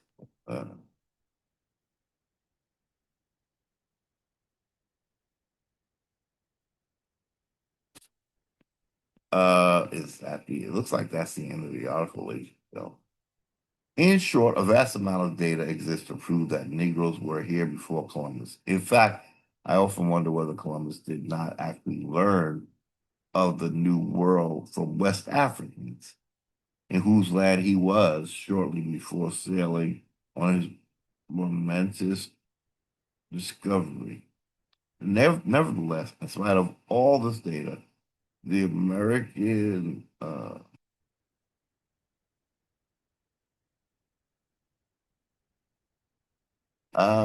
okay, ladies and gentlemen, I am starting to trail off. Can't hide it any longer. Nevertheless, in spite of all this data, the American scientists as a whole still cling dogmatically to the theory that the first Americans were Mongolians and came through Alaska. Has race prejudice anything to do with this? A. Hyatt Verrill, perhaps the leading authority on the Indian, asked significantly, why, if the Indians came only through Alaska, did they leave what is now the United States, which had no Indian or no Native American civilization to speak of, to go to Central and South America to found their great civilization, including pyramids almost as great as those of Egypt. So that was it, ladies and gentlemen. Only that's it. Unless I didn't get the whole thing still. Thought I did. But again, ladies and gentlemen, we just wanted to get through this article. So he's just asking like a rhetorical question at the end. Why did the Native Americans, why were they in that Alaska part, but then didn't stop in the North America part just to go down to South America somehow? But anyway, uh, I hope you enjoyed this video, ladies and gentlemen. I really have to go because I'm starting to trail off, as you might have noticed. We just want to get a look at the whole article. Uh, I think I'm going to stop our share now and say thank you so much for watching. Uh, and make my commentary long, but I think I'm just going to call it a night. And once again, thank you so much for watching. Until next time, be and stay American.